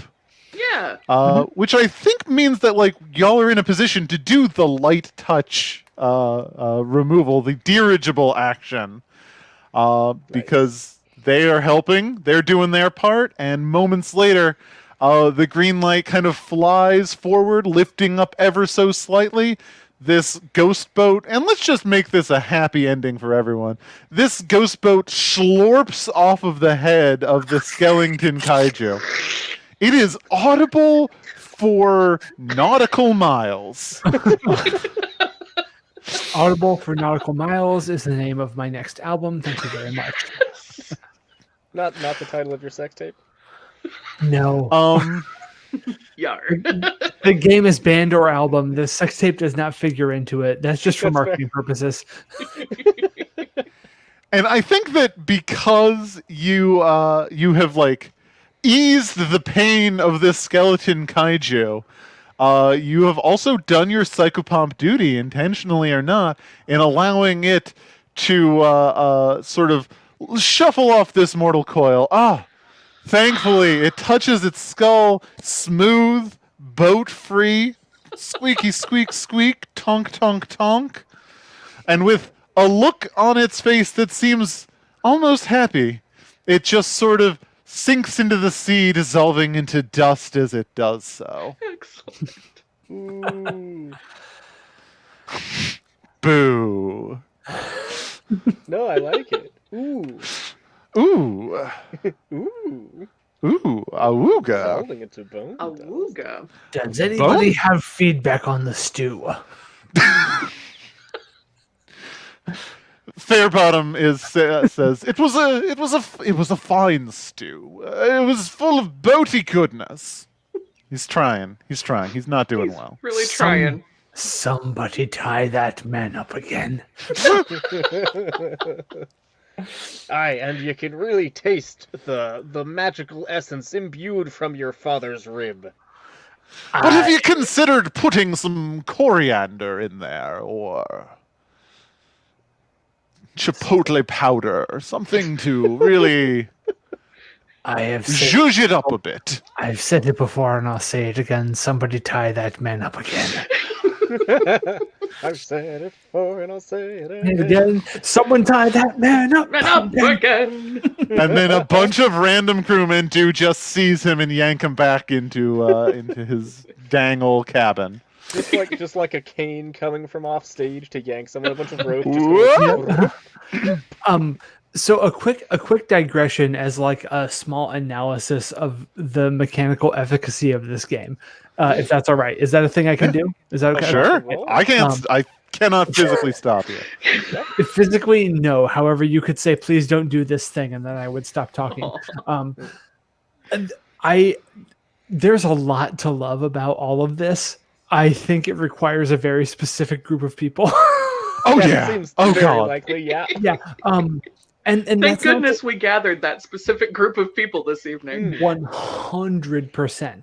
And that again, that is not to say that is not a fine thing. You can need a specific games can be very specifically tailored, and that's absolutely great. I think that baking in a little bit of time intentionally to write lyrics is not a bad idea. It's not a bad idea. That's a really good idea. Yeah. It seems reasonable. We do have a process for doing revised versions of our games. If we get some backers on our Patreon, you can, even at the $1 level as an unplatron, you can vote on which game you would like us to do a revised, actually good version of. As opposed to something that we have written in the shortest amount of time possible. Yes, I believe it is when we hit, is it $25 per episode is when we unlock the you can tell us to revise a thing. Yeah. So get 24 of your friends on board, or back at a higher level. Just 1 second. So, but yeah, that's a thing. So this is happening live on camera. You are now $1 closer to that mark. Well, Yay! Heck yeah! So this is super dope, and like I don't know if I'm taking us from like actively playing the thing to breaking the thing down or not or whatever, but like that's fine. I mean, I think we've kind of hit on a part of the thing that does not work, at least in this not perfectly synchronous situation. Well, so yeah, we have found one tricky part. Yeah, we found a flaw, right? And we've got a bunch of game designers sitting here, right? And so that part of my brain automatically engages because in the playtest cycle, right, you do the setup, you do all the initial excitement, and trust me, setting up the kaiju, building the players, like detailing what the problems are, that's all dope as hell and does not need to change one slight little bit. Like, it's great. Getting into the okay, it's time to shanty now section is tougher because you have to get everybody on the same page, not just creatively, but also musically and rhythmically. Yeah. Which is something that you're almost never asked to do in real time, like ever in modern society, which is part of what I think is really fun about forcing people to do this for our game. Like even when you're doing a sea shanty TikTok with someone, you're like asynchronously matching up with duetting them, right? Yeah. And I feel like it's sad to me that we have, like, even when you go and do karaoke with friends in real life, it's often more of like, oh, I'm going to be going up there as a solo performer and do a thing, and then I'm done. Or like maybe we do a Journey song that everybody knows and we all sing together, right? So I really love the, at least trying to reach for the star of getting people to communally do a thing together, which is, you see like occasionally, you know, like in what are they called? There's a thing in Ireland where everybody just sits around and like jams in a pub. You're thinking of Kaylee's? Right? Yeah. Yeah. And that impetus is so very good. I think that just from a playtest and feedback standpoint, the thing that might be absent from this particular melange at this point in time is that there's a cultural context for Kaylee's to work. Right, there's an expectation that if you walk into this pub on Tuesday night, your ass is going to be singing with a group. Yeah, right. And when you are in high school choir and you're like, okay, no, it's third period. This is the time when I sing. Right. You know, like the expectation is set up there. So I think this is a really, I mean, it's a really good idea. Like make your own sea shanty is really cool, and it takes this thing that is of a moment right now on TikTok and during this pandemic and everything else, and we all want to watch the next Wellerman video, right? Like that's really good. Because there's a sense, the thing that shanties are bringing us is a sense of community that we have been missing for like nigh on a year now.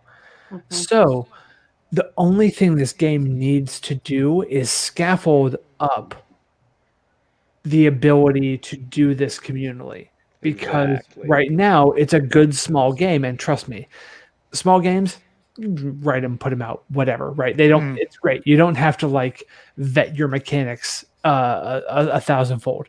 But when you're doing something like this, I think a little bit more support for the people who are doing shanty time is a good thing, because what you'll do is you'll get those moments where a group of people who may or may not know each other comes together and looks each other in the eyes, and asynchronously or not, all get to go, wait, hey, blow the man down at the same time. And they're like, yes, that fucking ruled. Like I see the potential here, and I'm so here for it. Yeah, like, I think the thing that would be really cool is doing a release of this that comes with a songbook. Like, how hype would that be? You know? That would be pretty hype, or at least a sample shanty, a shample, if you will.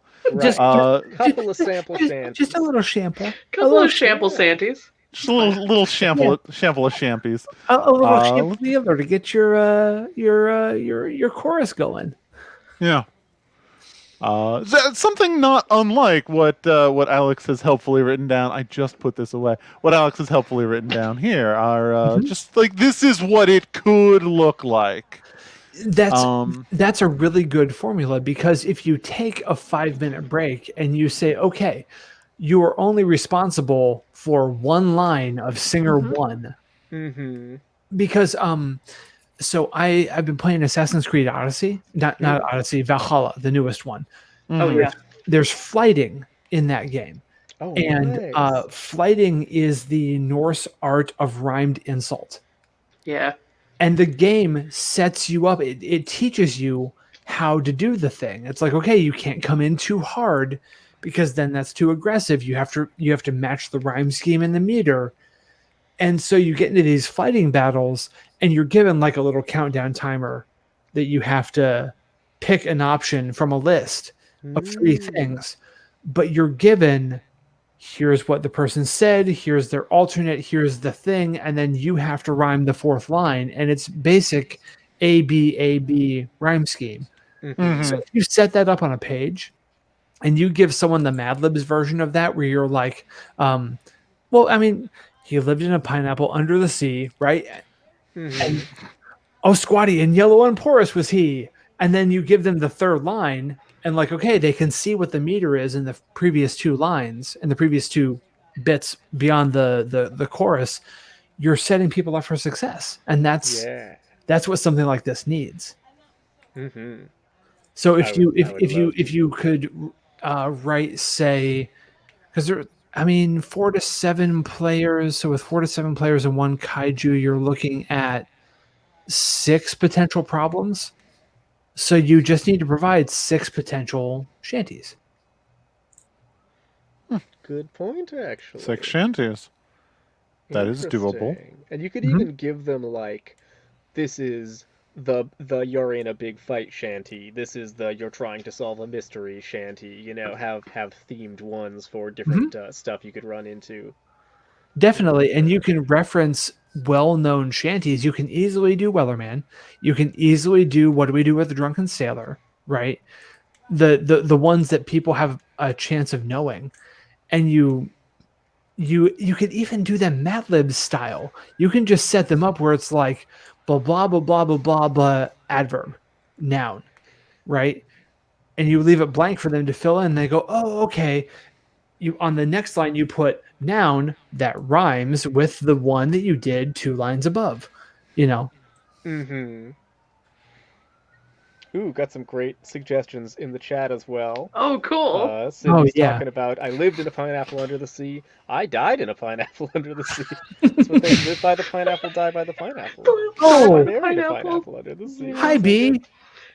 I see B in the chat. Yeah. B is one of my favorite. We're currently people in the doing world. a little design breakdown, as Yeah, I have just coined the term. Yeah, I feel like I need to apologize because I commandeered this entire game into a design. No, this is lovely. It's cool. We may have had you know what? We may have had our first game collapse, and that's okay.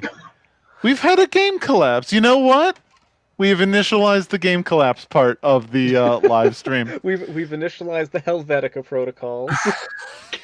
Which protocols. is actually better pretty than useful the Ariel because protocol, which is just to get all sad and go find a sea witch. That's to fork off. it is pretty useful because while we're not going to rewrite this game unless 23 people tell us to. Not to do too many spoilers, but there is going to be some shared poetry in a week or so. I don't know why you're smiling, Ash. What does this have to do with you? I mean, and this is some pretty useful forward feedback. It's feed forward for what that is going to look like. Feed it forward. Wow. Liam Neeson and I both bring a particular set of skills. Yours is to give feedback so good it ripples forward into other games. Well, so what's funny about that is both untrue and also apt, because if there's one thing I've learned, it's that game design is never disconnected from the context within which it happens. Mm-hmm. And so I don't actually know what the actual narrative of this is, whether you wrote this game last week or 6 months ago. It doesn't really matter. Kind of both. But the stuff that went into this game, the seeds of it got planted in different gardens in your head that you weren't even aware of at the time, and are now coming to fruition in another potential game, although poetry based, right? Like everything's connected in one way or another. Mm-hmm. I wouldn't have written the Weatherman game if I hadn't written You Are the Dungeon 2 months ago. The two are superficially similar, and that's it. They're very different games, but all this shit is connected. And so it is unsurprising to me that if I say, oh, hey, thing about this game that I just played and this game that I just played, that it resonates into what you're doing now with the game for next week, is that just, okay, cool. Yeah, that's game design. Like that makes sense. Yeah. So, how do we feel about what we want to do next? I feel like we're at a pretty natural stopping point for our current design breakdown. We could do a little vote in our private chat to see if we want to keep rolling and try another scene and see what happens, or if we want to call it here. Maybe a 0 for stop, 1 for go. I think we can do that publicly. Is it secret? I don't want to. We don't need to put pressure on people to be like, I'm the one who killed everyone's fun because I. Oh no, I'm gonna go. I'm voting for let's take the L. Like we did our very best. Listen, I came here to chew bubblegum and show off my spreadsheet, and I have done one of those. Oh, did you need some bubblegum? Oh no, thank you. Oh, because it kind of makes it sound like. For those who don't know, I'm actually stealing Lara's joke from Twitter and then repeating it back to her right now. Well done. This is tasteful. An amazing set of metafiction that I'm here for. If you're going to be repeating jokes of mine, you really need to repeat my really underappreciated fanfic. Oh, God. Unbelievable. Oh, boy. Laura, it is nearly 9 o'clock in the evening. You cannot read that out loud. No, I'm reading that out loud. Hello. No. Do it. Here I go. Joke. Here we go. This is what no we one call can Twitter stop breakdown. her. Yep, I just follow Laura on Twitter, by the way. So that's we've made today. You just unfollowed her? No, I just followed her. Oh, just. I was like, oh. Hey, everybody. Nobody else is allowed to talk right now. Hey, I got a question. Can y'all help? See, I wrote a fanfic about Casey Jones, you know, from the Ninja Turtles. Tired of being a vigilante, he starts to work as a congressional aide for one of New York City's House of Representatives. And who does he meet while working? Slater from Saved by the Bell. An older, wiser Albert Clifford Slater, working for a representative from the Bayside area. Obviously, the two meet, romance brews, but Slater's working for a Republican, so Jones can't let his boss find out she's a staunch progressive. Sorry, this is all beside the point. Other than Jones, Slater, and a few members of Congress, most of the characters are just like folks I made up. Aides and secretaries, not from any show or anything. I worry that with so many original characters, it stops being fanfic, and fanfic sites won't want to host me. I guess what I'm asking is, do you think my KC, AC, and AOC OCs are A-OK for AO3? And we're all clapping here.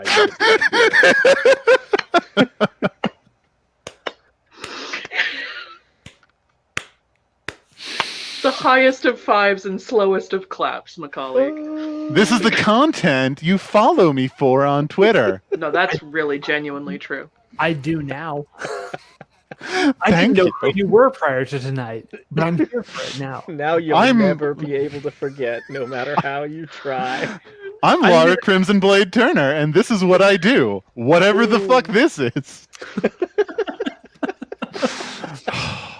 In real talk mode, like if we are determining that the game is deceased for the evening and needs revision pending another 20 followers or patrons on Patreon, I would be happy to just hang out on stream and still keep chatting with you all because this has been fucking awesome. I've had a great time tonight.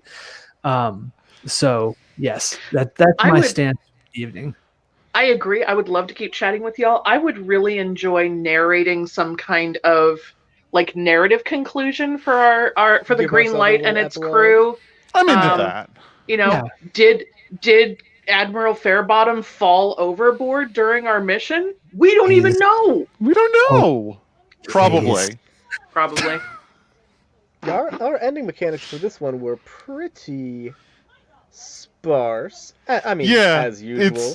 Do a quick community narration. So where the crew and the kaiju stomp, where we stomp off into the sunset. Into the sunset.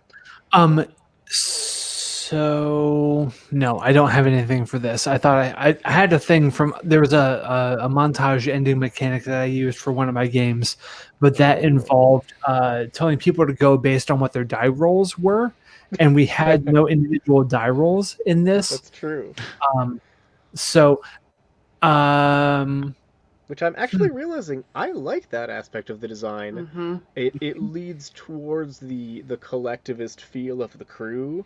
Where you're like, I don't actually know if I added a die or not, or what my die result was. I just know how we all did together. We all did our very best, together. And some dice happened. Yeah. Well, then I might suggest that we go in reverse order of how we presented our verses, which would be then Alex and Ash, then me, closing with the kaiju themselves, herself, however the kaiju is gendered, stomping off into the sunset. So Alex, after the ghost ship was freed from the skeleton kaiju's head, what did... flipping over to the sheet, what did Keelhaul Jones do? I think that Keelhaul ended up cultivating a friendship with what was his name? With Admiral Fairbottom. They get into like a wacky adventure where they're trying to wrangle one of the giant oranges, and then like they fall off of the ship during a storm, and it's just the two of them and this giant orange on a deserted island in sort of like a bottle episode type thing. They learn to respect each other and like. So y'all found the Dire Satsuma and. Yeah, they've got to work together using his cavalry saber and her rope skills to like hook it under the orange flesh and like peel it back with the ropes, both of them hauling on it. And then eventually the scent of the delicious peeled back orange attracts the green light again once they are able to get it, dispersed on the wind, and so they get rescued by the crew. It's a pithy tale. Arr. Please don't take the pith. How dare you bring bad puns onto my live stream? You can't deny they have. Oh. I don't know. I find these puns pretty appealing. Orange, you glad you invited me on? Brutal.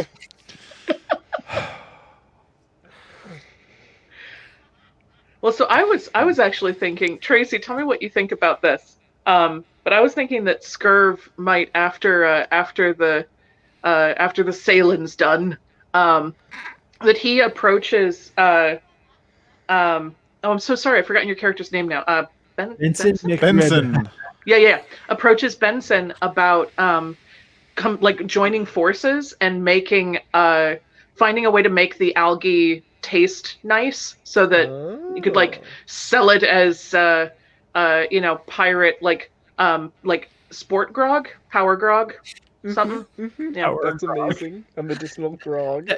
So I think there is then a montage where the two of them are trying all kinds of different things, right? Oh, totally. It's like, okay, we start off and there's the algae and we dice it up and chop it up real fine. We put it into a stew, and there's a cut to the spice shelf, and it's like cardamom and cinnamon and coriander. And we try it, and we go sip from the spoon, and we go, no. And we try something else, and we boil the algae this time, and we make it into a stew, and we add sage, and we add thyme, and we add rosemary and salt, and there's a whole chicken carcass tossed in, and we try it, and we go, we shake our heads no, and we try. It's like a cut after cut after cut after cut, a fast cut, and it cuts back to the spice rack, and it cuts back to the pantry, and nothing's working, and then the camera zooms in on Benson's father's rib. And it's like, it's that pull shot where the camera's pulling backward and zooming in at the same time. And it cuts in on the rib, and it's glowing in the light, and Benson grabs the rib. Did a little bit of algae get on it and it started to glow? Exactly. And Benson grabs the rib and goes to stir it into whatever the concoction is at this point in time, and just before the bone touches the top of the surface of the concoction, Benson stops and looks at Scurv and hands Scurv the rib. Bum, bum, bum. And then, go. And Scurv is just, you can see on his face, he's like, what? And he kind of gives are you sure? Sort of starts to reach, and then sort of oh. And the rib gets smacked down to the palm of your hand, and there's a John Crick-Ferlusky, Ren and Stimpy-esque, really close up of your wrinkled ass pirate hand. Just this bone and algae, and it's the most disgusting looking thing, but it's supposed to be this delicious thing is going to happen, and it smacks into the palm of your hand, and you grab the rib. And Scurv reaches out his other hand to Benson, and is like, let's do this together. And it's hand in hand, got the bone, and stirring it in, and we're stirring it together, hand on, holding it together like this. And that fades out, and then there, as the stew bubbles up, it fades out, and then there is a cut of everybody. This is the last problem solved, right? Because the Everstorm was replaced by bandits. And so this is a shot of, on some islet somewhere, all of the bandits that were in the Everstorm and the entire crew of the Green Light, all sitting and relaxing with big bowls of vaguely green glowing stew, just eating, just glowing green stuff all over their faces and on their bibs. They're wearing bibs. happy, and then the camera pans back real wide, and you see the green light with a massive bowl of stew and a big spoon. Yes. Yes. And the credits roll. Oh, that's beautiful. That is beautiful. Ash, thank you for suggesting the denouement out.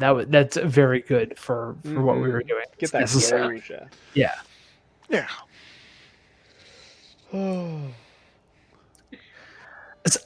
There's a good game here, y'all. There's a really good game sitting inside of all of this, I think. I love the setting. I'm super enthusiastic. I mean, I'm the one who I think threw giant kaiju pirates on the list. Nice. But turning it into a Psychopomp experience is very exciting. Yeah. I know Ash loves them a Psychopomp, so I sure do. Who among us does not? They're so good. Oh. I think, frankly, even if we don't continue with shanties, I like the idea of breaking every problem into, hey, y'all, we're going to do a montage about it. We can imagine the shanties or play shanties in the background. We don't have to be shanting. You don't literally have to sing. I think a set of like a sidebar that says, by the way, if your group is in the same physical space and your asses are all musically inclined and you want to rewrite a shanty and you want to sing this shit in 4-part harmony and fucking wow everybody online and hopefully record it and send it to us because what? Right? Exactly. No, that's exactly right because I mean it's funny. Like you see all of the videos getting passed along and it's easy to hear someone saying, the Wellerman, and you're like, that dude does a good job. It takes a lot to do that good job. Like, especially when you factor in the writing of the lyrics of a shanty and hitting the meter, the number of tweets that I've seen where people are trying to rewrite Wellerman in various ways. And some of them I'm like, yes, you hit the meter, you hit the rhyme scheme, you nailed it. You're fucking golden, pony boy. Like, you're great. And then the ones that are like, nope, there's an extra syllable in that line, and you slip the rhyme just a little bit there. It's the pedantic English major in me. I like see that, and I'm just like, no, your Wellerman parody was not like instant hands on hips too. No. There are not many things that I take a stand about when it comes to how one expresses themselves in words, but my God, if you were going to parody a song, you will get the meter and rhyme scheme right, or I will put my limbs akimbo and I will look at you askance. Oh my! It is a shared peeve, my friend. Oh yeah, as a lifelong and as you know, fan, a peeve shared is not a peeve lessened. you just gotta have a little bit extra, when you're doing the parody. You just need to make sure, like, don't reuse the same lines over and over. Give yourself, you have a lot of space to work with in the song. Make use of it. Well, it's why Weird Al is so good, right? Because when he does the thing, he does it with precision. And I don't want to sound like I'm editing your high school senior thesis pedant, but when you're doing parodies of things that have relatively simple, like shanties were set up to be simple, right?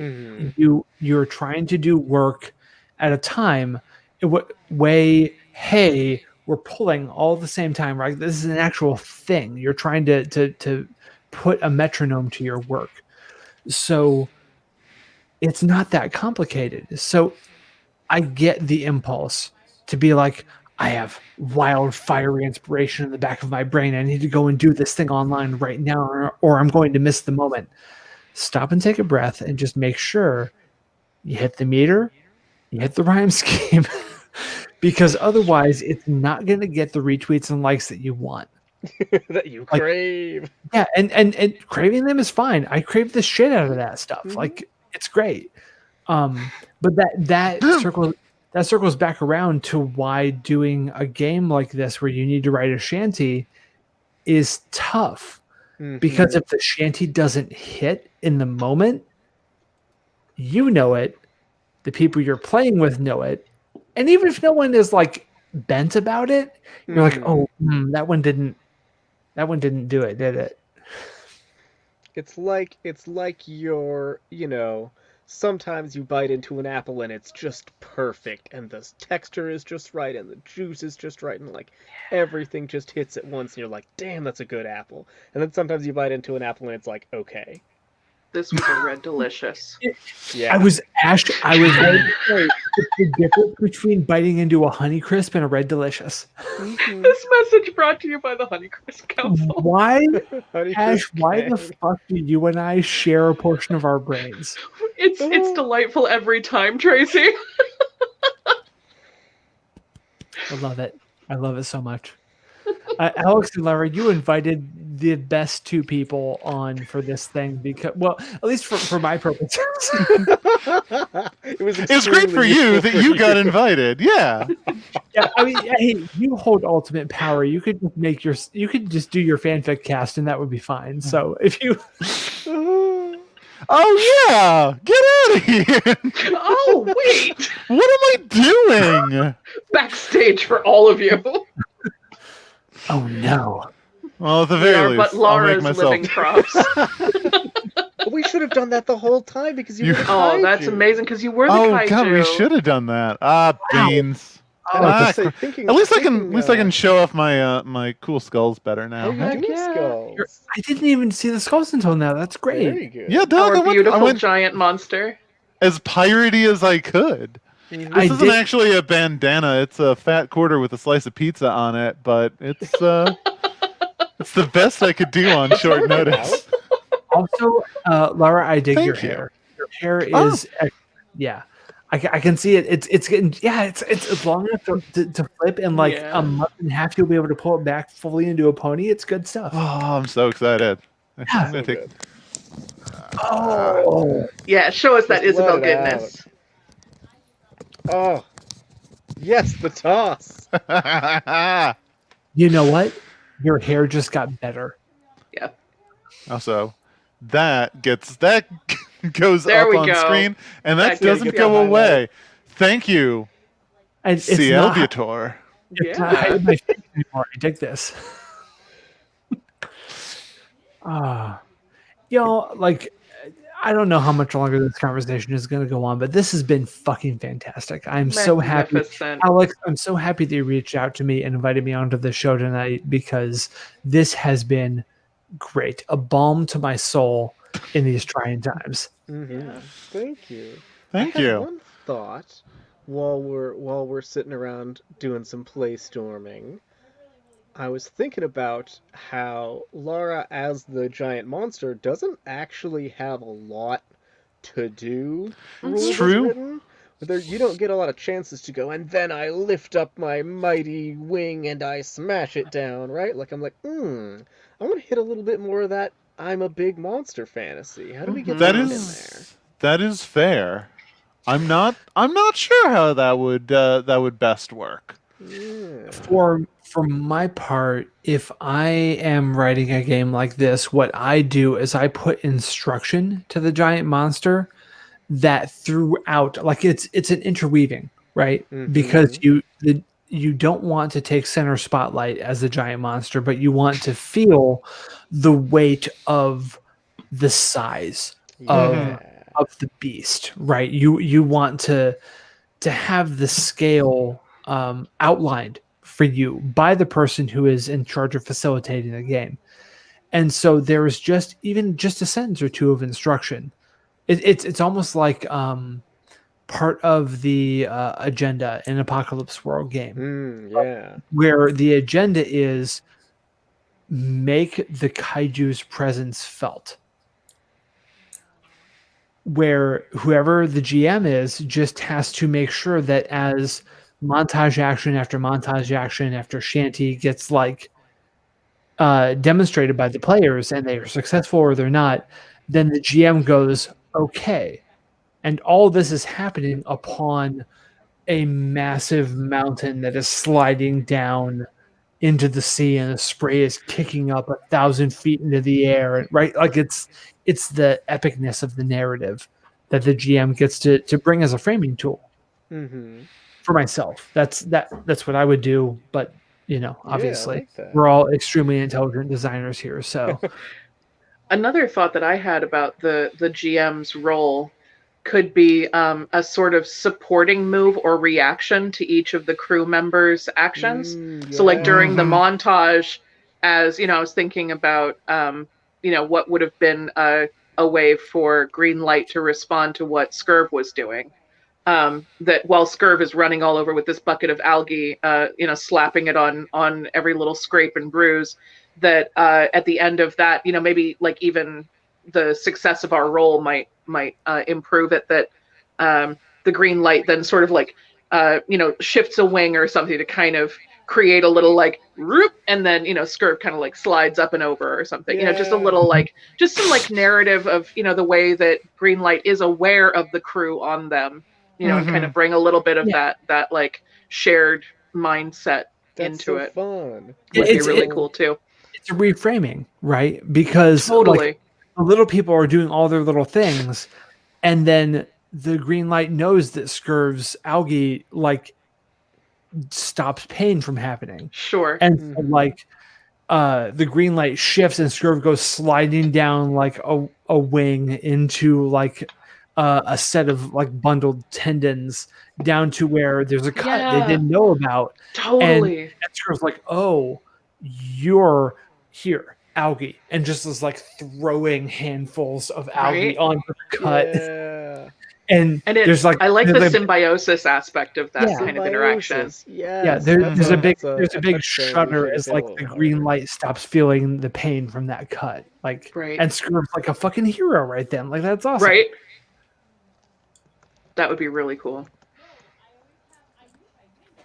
Because it's sort of like in Farscape how they have Moya, the living ship, right? I was thinking that too. There's really big Moya vibes in here. The feeling of being a living ship is slightly missing here, and it's such a specific thing that it's like, I moan in pain, and you all can hear it echoing through the corridors, right? Like that sort of I'm wondering if a sort of a framing to fix that and to really encourage some ship crew interactions is to, instead of starting with this unhurt ship seeking problems, say, hey, okay, we're going to come in. Y'all have just been fucked up by a skeleton. You have problems. And now, instead of being this, oh, let's go do pirate fights, it basically is a, let's just repair our giant living kaiju ship montage. Right. Like, So what we're doing isn't...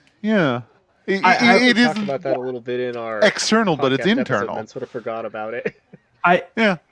As I was like skimming the rules when we were doing the hey, who's going to be the giant monster bit at the beginning, I thought that the game started with X number of physical and emotional conditions already checked. I did too, actually. Yeah. And you know what? It should have, and I know it should have, because we did the exact same thing in our giant mech episode, starting without any active problems and thinking to ourselves, boy, we should have started with those, and we completely failed to do that. We failed to play it forward this time. Because what that does is it takes the burden off of the players to come up with a problem. Right? If you start with a hook, right? And Ash has played. Ash, you played Ironetta, right? I ran that for you at some point in time. Yeah. So all of the questions that the players answer lead to story hooks. Like that's the whole gig of starting your hold fast and all that. So if you start with one solid hook, it doesn't even have to be one for each player, just one solid hook for the story. Then you go, okay, well, shit. The green light is weakened. Why? Right? It leads into other narrative beats that sort of feed into the backstory. And the first problem is we have to make sure that the green light is no longer weakened. And everything else feeds off of that. You can come up with that with whatever problems you want to, and they'll all flow naturally from that first problem. I really, really like leading questions for players. I like questions that presuppose certain things. Like if you say, The green light was in a horrific battle with the Everstorm. What damage has been sustained by the green light, and what must you do to solve it? Like, you have set up a series of things that are true, but that are open to interpretation, and then you give the players the hook of what was the damage, what do we have to do, and that leads you straight into narrative. Yeah, I like that. There's something really evocative too about just, building in the damage and then finding out kind of collaboratively, like, how did this happen? There's something really, very compelling. That's super my wheelhouse of game design. Like, that is exactly the shit that I like to do. So do not let I kind of feel like I have been putting a lot of my obviously I'm on here. I should be putting myself into all of this, but I've been injecting a lot of myself into this process. If at any point in time it is too much, please let me know, because I've been talking a lot. I just got self-conscious, so pardon me for sure. No, it's fun to listen to you talk about, because you're right. Like, this is very much this one hits on a lot of the things that you build into your designs. Okay, and it's one of the things that, like, as a designer, I really enjoy hearing other designers talk about the things that are really like their shtick or their special interest or their, like, their wheelhouse, or however we kind of come up with these things. Because I think it's interesting to me in the same way that I love hearing artists of other media that I don't work in talk about what they do. Because it's such a unique perspective on, this shared kind of art form that we work in. And I always find it feeding back into, well, Tracey, you might remember, like, one of the first big things that Tracey and I did was they supported me in doing some initial design work on Famous Last Words, which I'm still working on, but which had a similar kind of feel. And, like, the reason that I contacted you was because of that, like, as a, that game, when it gets finished, will run backwards in time, basically. Good. And so those are hard to write. yeah, they're tricky. Those are hard to write. They are, but Ash is right. That's my wheelhouse, right? Like, but and so that's why I came to you. My one of my favorite things is knowing the ending and then figuring out how the fuck we got How did we get there? Yeah. That's my shit, because I have found that, and it may be an artifact of the group that I play with who's very good at doing this, but when you know the end point, and this can be like a big campaign long end point, or it can be just a small, like, we're going to do a scene end point. When you know the end point and you know the factors that are going into it, meaning the characters and the context of their situation, but you don't know the in-between bits, like, there's a lot of juice in all of that. Because it gives the people who are portraying the characters something to shoot for, but everybody contextualizes it through their own character's lens. So everyone goes, okay, well, we need to get to the bit where we betrayed so-and-so and we made off with the blood diamonds that they had, whatever it is. And then when you see that, but you filter it through, well, I'm the charming urchin. I'm the merchant who doesn't want a stain on their reputation. I am the scoundrel who would do anything to get a payday. And I'm just here for a good time, right? All four of those agendas then have to coalesce in different ways to get to, we betrayed this person and stole their shit. And it works so very well that you can, like Ash has done with that game, set it up in design to be, this is what you're doing in play. Like, you are all these people. How did you get to this climactic last battle? Like, what the fuck happened to get you here in front of Undress, the overlord of the damned, where you're all probably going to die? But let's flash back to see how you got here and tell your last moments as you get to the final climactic battle. I really love Microscope by Ben Robbins for that, because you're laying out your cards on a history timeline and just putting them wherever you want. And you get this wonderful sense of like weaving a tapestry, you know, a thread over here and a thread over there, and then you're slowly starting to see, oh, I can see the picture, the shape of the whole thing is coming together, that wonderful thing that human brains like to do of just taking a bunch of dots and going, wait, Oh, yeah. I see lines between those. Oh, feels good. Microscope is fucking Feels brilliant. good. So good. Yeah. It does. Microscope is brilliant. And I think the thing that I like to do, because people have short attention spans, is I like to just cut it at a certain point and go, no, here's the thing. Because if you spin it into all the potential futures that happen, it can lead to analysis paralysis. And microscope does a good job of zooming out at those moments. It's like, nope, you've reached the end of where you can weave these threads together. Let's just call that a dot and zoom back out. It's really good, but it is good for its context. Like world building, oh, chef's kiss, so good.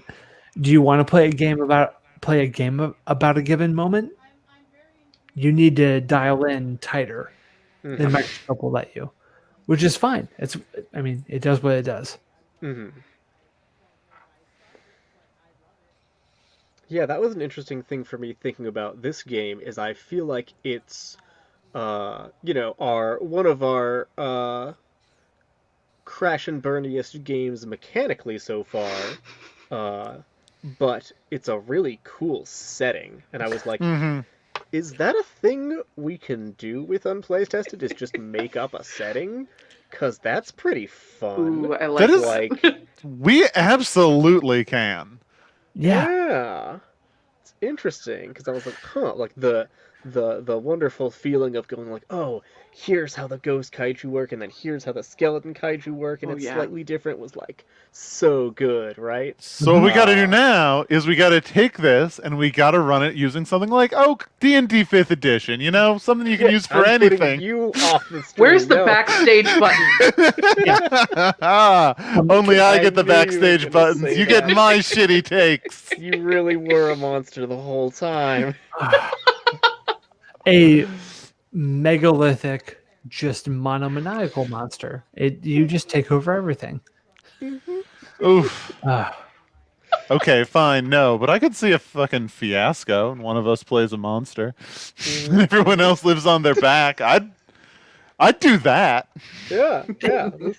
It's a good setting. It is.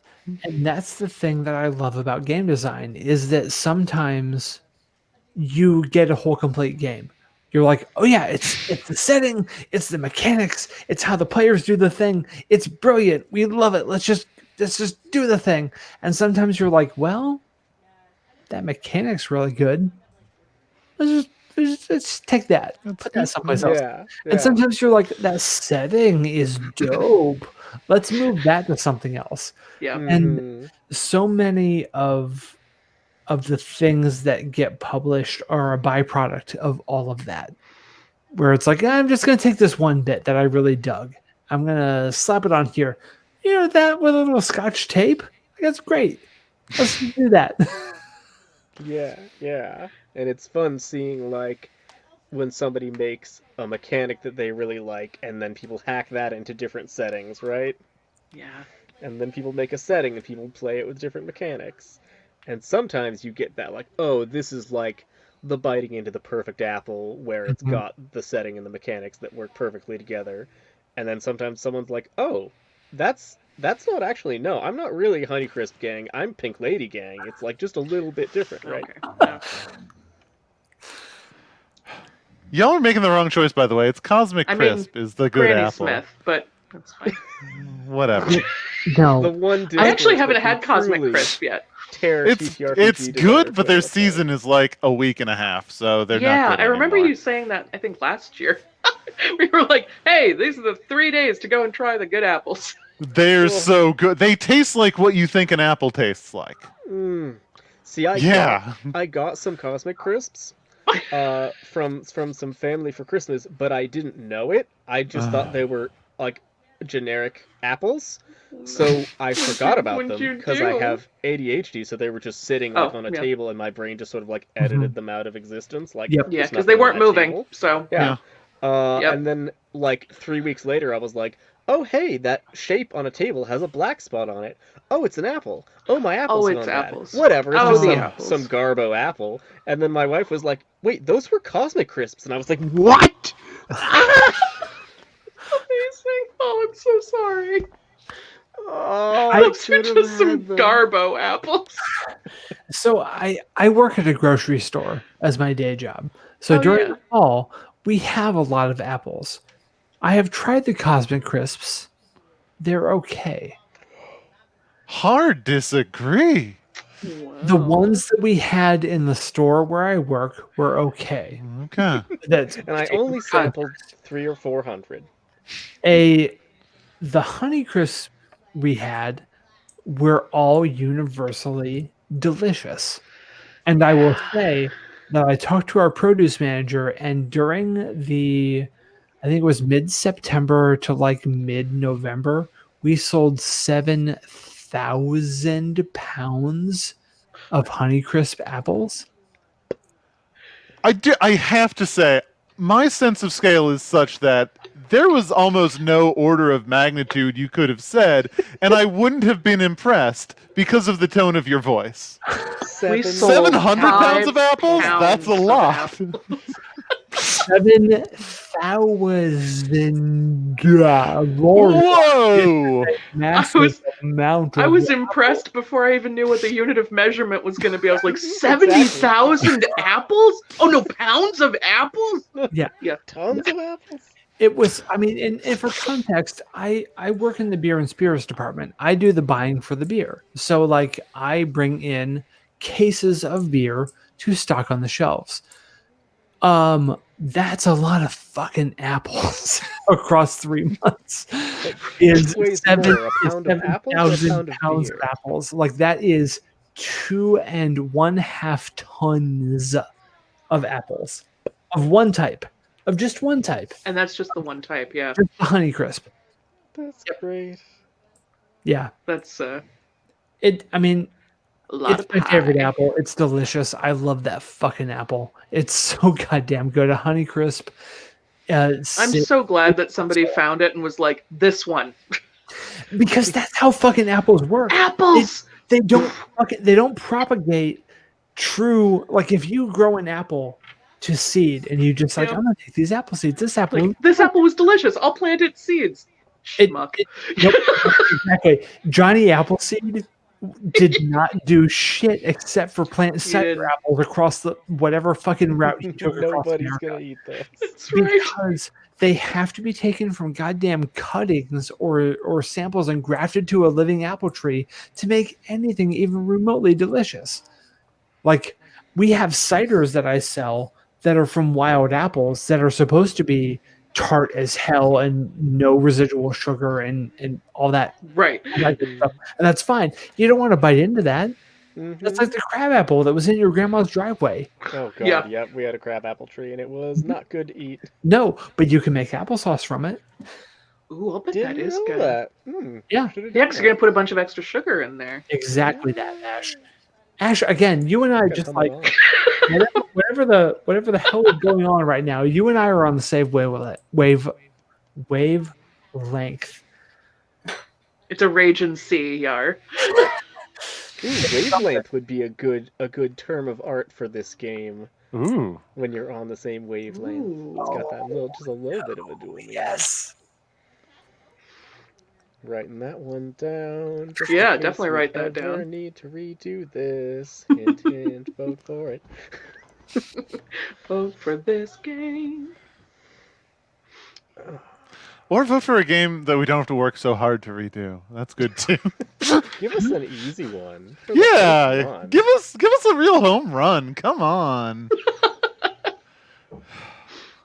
Hi, I'm the lazy half of us, I guess.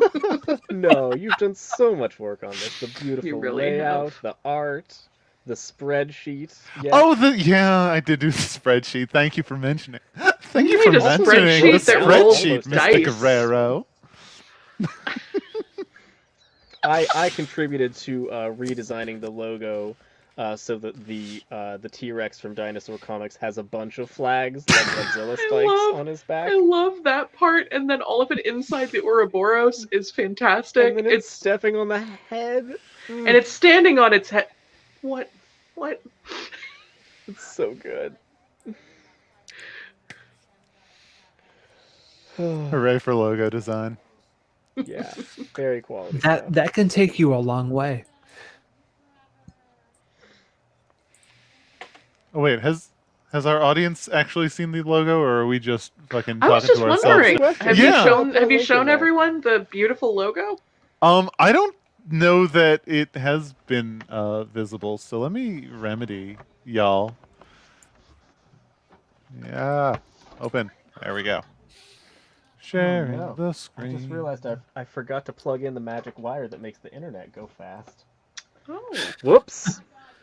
There we are. there it is. Look at this. That big goddamn kaiju pirate. We're the is- Psychopomps. We're the flags on its back. We're the karaoke. It truly is a beautiful day to be psychopomping on things. Psychopomping as a gerund is like It's solid, isn't it? Ash. It's my entire life in this moment. Psychopomping. Oh, Psychopomping on the open sea. Very good. Just carry those souls where they need to be. Just pumping along the bottom of the beautiful brine. Anyway, I that like will the get idea you a of- takedown because that's not Yeah. filked. That's just straight out of bed knobs and broomsticks. I like the idea of revising this game, but then not like getting rid of shanties, but not changing the karaoke part of the name or the logo, and that just sort of exists, and people will have to deal with it. We pay a couple $100 for like a really nice high fidelity logo of a T-Rex with pirate flags down its back holding a microphone. Photorealistic. This, but Yeah. I will. Feathers. I will say that actually, design wise, cutting the shanty portion of it opens the doors to exactly what Ash was doing with the bed knobs and broomsticks reference. Like a sea shanty is a very particular thing, right? It has a very simple thing, call and response usually, so on and so forth. But if you let people know that it's just Psychopomp karaoke up in this kaiju gig, like, Am I back? Yes. There we go. you know, Kiss from a Psychopomp, Flagpole Psychopomp. This is what I'm talking about. Take a song and replace one word with Psychopomp. It's the hot new meme on Twitter. Basket kaiju.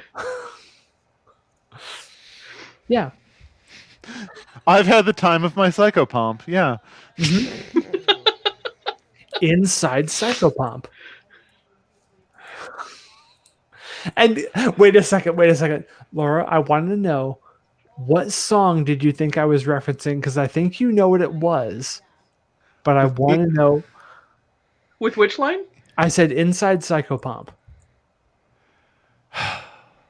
I have no idea. Okay. I thought that you knew that it was Inside Out by Eve 6. Oh, my friend, you vastly overestimate the number of songs I have listened to in my life. Because you see, I'm the person who doesn't like music very much. Oh no. It's true. She's It's the got a gal who trap. didn't like musicals. Didn't like him at all. Didn't Any like. of them? Huh? Oh no, I fucking love musicals. I just don't like Actually, listening to she songs. does like musicals. Yeah. Okay, I was like, wait a second. I've been deceived for the Our years friendship of our is a lie. friendship. We must have bonded over into the woods at least once.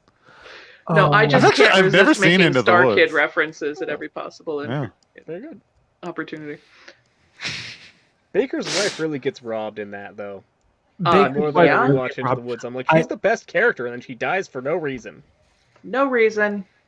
I have played Jack in Into the Woods.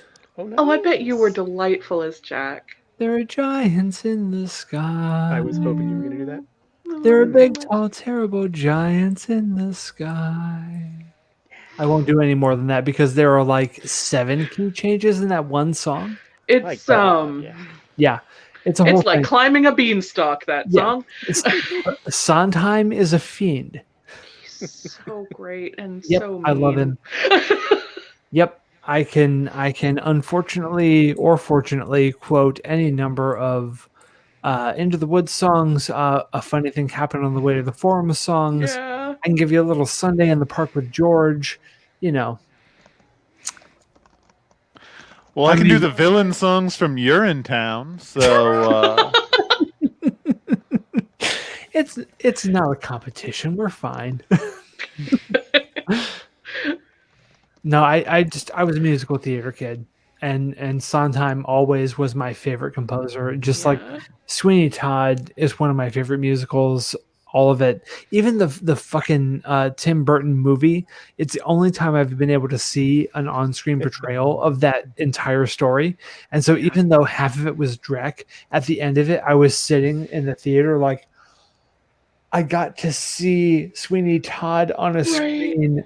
I am so happy right now. Which the movie ends. I mean, it's brutal. It's like pretty brutal. Yeah. I remember my ex-wife just to be like, I'm so happy, and other people in the theater are like, what the my ex-wife was looking over at me like, why do you look beatific right now? Why do you look like an angel? That really hit the spot. You? And I was like, and that was exactly right. I was like, this has filled a void in me that I did not know existed.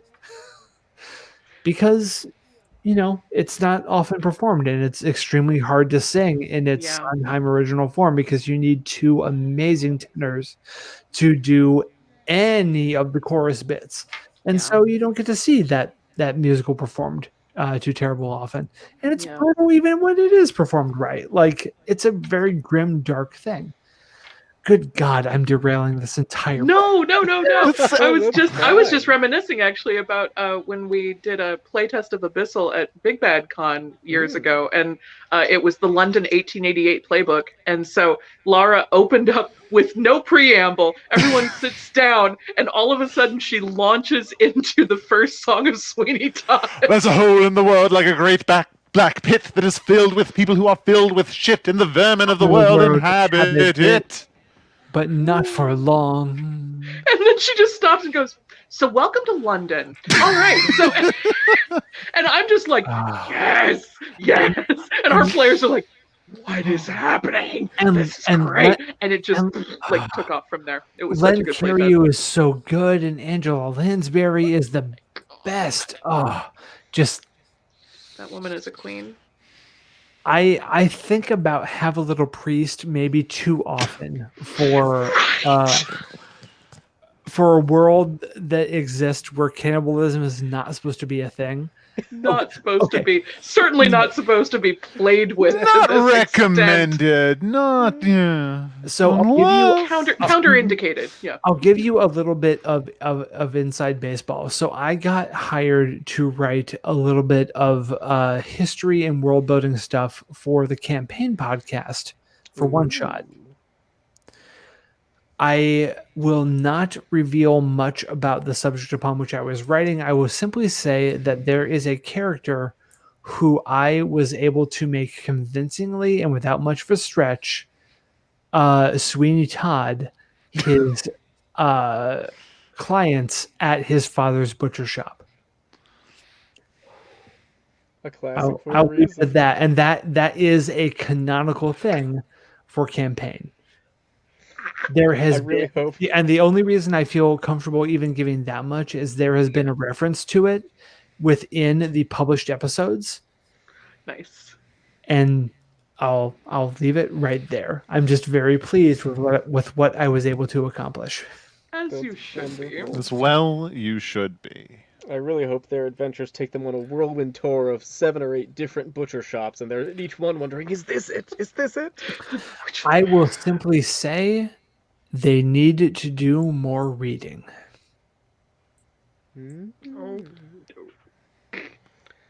So that's a very dramatic. We've got the ARG begins now. It But just also speaking started. of things that are starting now, or perhaps things that are stopping now, I'm getting sleepy, y'all. Yeah, we're getting to our 3-hour mark. That's Yeah. a good Yeah, way to close the up wonderful. anyway. game has ended. Thank you both guests, Tracy and Ash, for coming on. And thank you for being the subjects of our first. Do we call this our first failure as designers? I don't This think was Failure's not not a great term. it's our first fail forward. Our first fail forward. Ooh, yay! So that Great. means you get a bonus at the top of next episode. Yeah. You've earned a forward, so you get a fate point or something next Yeah. time. Oh, think it's- Ash, I know what our next episode is going to be. We don't need a bonus for that one. What you get is +1 XP. Ash is on the next episode. Oh ho. But yes, we marked potential. We mark potential. I'm going to talk a lot about failing forward when I do the write-up tomorrow. But before I do that, I do want our guests to get an opportunity to do some plugs. Ash, who are you? Oh, Have we thanks. met? Tell me about What yourself. do you do? I have been and will continue to be Ash Cheshire. I have a Patreon under Ash Cheshire. Where I put up games almost every month, and $1 gets you in the door. And if I can get up to 50 patrons, I'm going to start doing patron streams of my games, running them for folks. So, Oh, fun. Tracy, That's who my are you? I am Tracy Barnett, known as the other Tracy, and I do entirely too much. So I have a Patreon at the other Tracy. I do a podcast called 15 Minutes of Fave, where you get to listen to someone talk about their favorite thing for 15 minutes. If you want a bonus 15 minutes, you can back the Patreon at $3 a month. For another $3 a month, you can get all of these small games that I write. I freelance. I just do all kinds of stuff, and you can find me online anywhere at the other Tracy. And you had, I think, a while ago, a really lovely little world-building experimental podcast, Another Blank Page, with Kate, Army of Meat, which was really fun. I did. That was a world-building podcast. We simply chose a topic. We started talking about it. We defined 3 or 4 things we liked about that scene we set, and we chose one of those to expand the world. We did 29 or 30 episodes. Then, as an April Fool's joke, we decided to assume that we had been doing the Fast and the Furious the entire time, and we did a review of Fast 5 and Furious 6, which then turned into us reviewing the entire Fast and the Furious franchise, which then turned that entire podcast into a movie review podcast, which stopped when we decided to do horror movies. And I watched Midsummer again, and I realized that given the current situation, it was entirely too dark for me to talk about. So we sort of put a pause on that. yeah. Kate is amazing. Kate is on Twitter and Instagram and TikTok at Army of Meat. Yes, that is exactly spelled the way you might think it is. It's So good. MEAT. Kate is amazing. Kate Yeah, is Kate's my favorite fantastic. people in the world. So, in addition to me, in addition to Ash, go follow Kate on all the things. Yep. And yeah, that's what I've got. Nice. Alex, who are you? Who am I? I'm Alex Guerrero. I design games at fractaldragon.itch.io. I'm trying to get our Unplaytested Discord hopping a little more. I keep forgetting that it exists because I've joined enough new Discords that I immediately muted that it got pushed off of the bottom of the available screen. Your own Discord got pushed down to the bottom of the screen. You can Is that drag what it to the top. happens? Yeah, Dude, you but just then click I have and to drag. You have to drag, and then it gets put into another one. They become a folder together. You should be able What? to lock one to the top, is what I'm I saying. know what you're referring to. Okay. I've done that too. No, It's all- the left half Very of the nice. screen has no idea what you're talking about. No, this is relatable content. this Everyone is knows about right side of the screen material right now. Yeah. So Screen if, right. If you want to hang out there, listeners, check it out. we were talking about trying to design the ultimate business card game. High fives. Which I think I think that's gonna have to be an episode someday, because Someday. I really want to try that. And I'm gonna be on a stream starting up on All Nerds here in February with the Unnatural Disasters Haven of Land Reclaimed crew. We're gonna be playing Pasión de los Pasiones in Oh, space, nice. DS9 edition. It's gonna be really The telenovela game. Yeah, Hell I'm yeah. extremely Who is excited Garrick and who is also Garrick? Is my Yeah, question. we're gonna have to fight over who gets to be Garrick, and it's gonna be all of us, and it's gonna be real good. Yeah. So look forward to that on the All Nerds Here channel, coming sometime in very late this month or early next month. I forget exactly. Very exciting. Laura, who are you? Who are you, Lara? Oh shit. God, shit. I know this. The table has been turned. Oh, hi. I'm Lara Turner. I'm a game designer. I'm Glaive Guizarm Games. I have a You have a sweet ass new logo. Yeah, you Oh, do. Wow, you really had that ready like a Shit. katana, huh?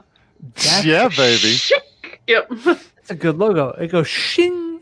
Ching, it's so good. Much love to John Rios, who designed that for me. He's at Dead Days 1 on Twitter. Not that he uses it much, you chump. I'm at Glaive Guizarm on Twitter, and that's where you can get very good jokes about fan fiction. I'm also doing stuff at glaiveguizarm.com, glaiveguizarm.itch.io for a lot of games. I also have a Patreon, like freaking everybody else here, but I did just do a post today that was like, hey, I'm not really going to be doing monthly games anymore because I freaking co-write 2 games a month with, Now we're doing, with that. doing bi-monthly games. Yeah, so that's enough work for me. So there's no you can dude, you want to support my Patreon? I will still make games there, but only when a famous person does something transphobic and I write a zine about it. Which is my It's a brand. aesthetic these Got 'em. days. And also visit at Unplaytested if you don't do that, which is weird. You should. For this If you're still podcast here at the / end of live 3 stream. hours If you're and still you're not here, you don't following the know Unplaytested what we Twitter, do. Please. Go do that. Go do get more that. of this, which apparently you like. And I'm- thank you for sticking with us. There are a Through lot thick of and thin. people. Oh my still gosh, true here. fans who are here. That's amazing. Yeah, Users Rue in the chat is like- reminding me about the All Ah. Nerds Here charity stream on February 13th as well, which we're all Oh, going to be yeah. on. Nice. Looking forward to that. We're going to play some really fun games. I forget what they are, but they're all good. Excellent. Do we have anything else we need to say? I Hey, think we're good. I think that's listen to our Um, podcast next week with yeah. special guest Ash Cheshire. We're not going to Mhm. spoil what it's about, but it goes weird real fast. If there's anything weirder than this game, it might be that one. It might might be the be next that one. That one- we really go off book very quick. That's good. It's good. All right, good.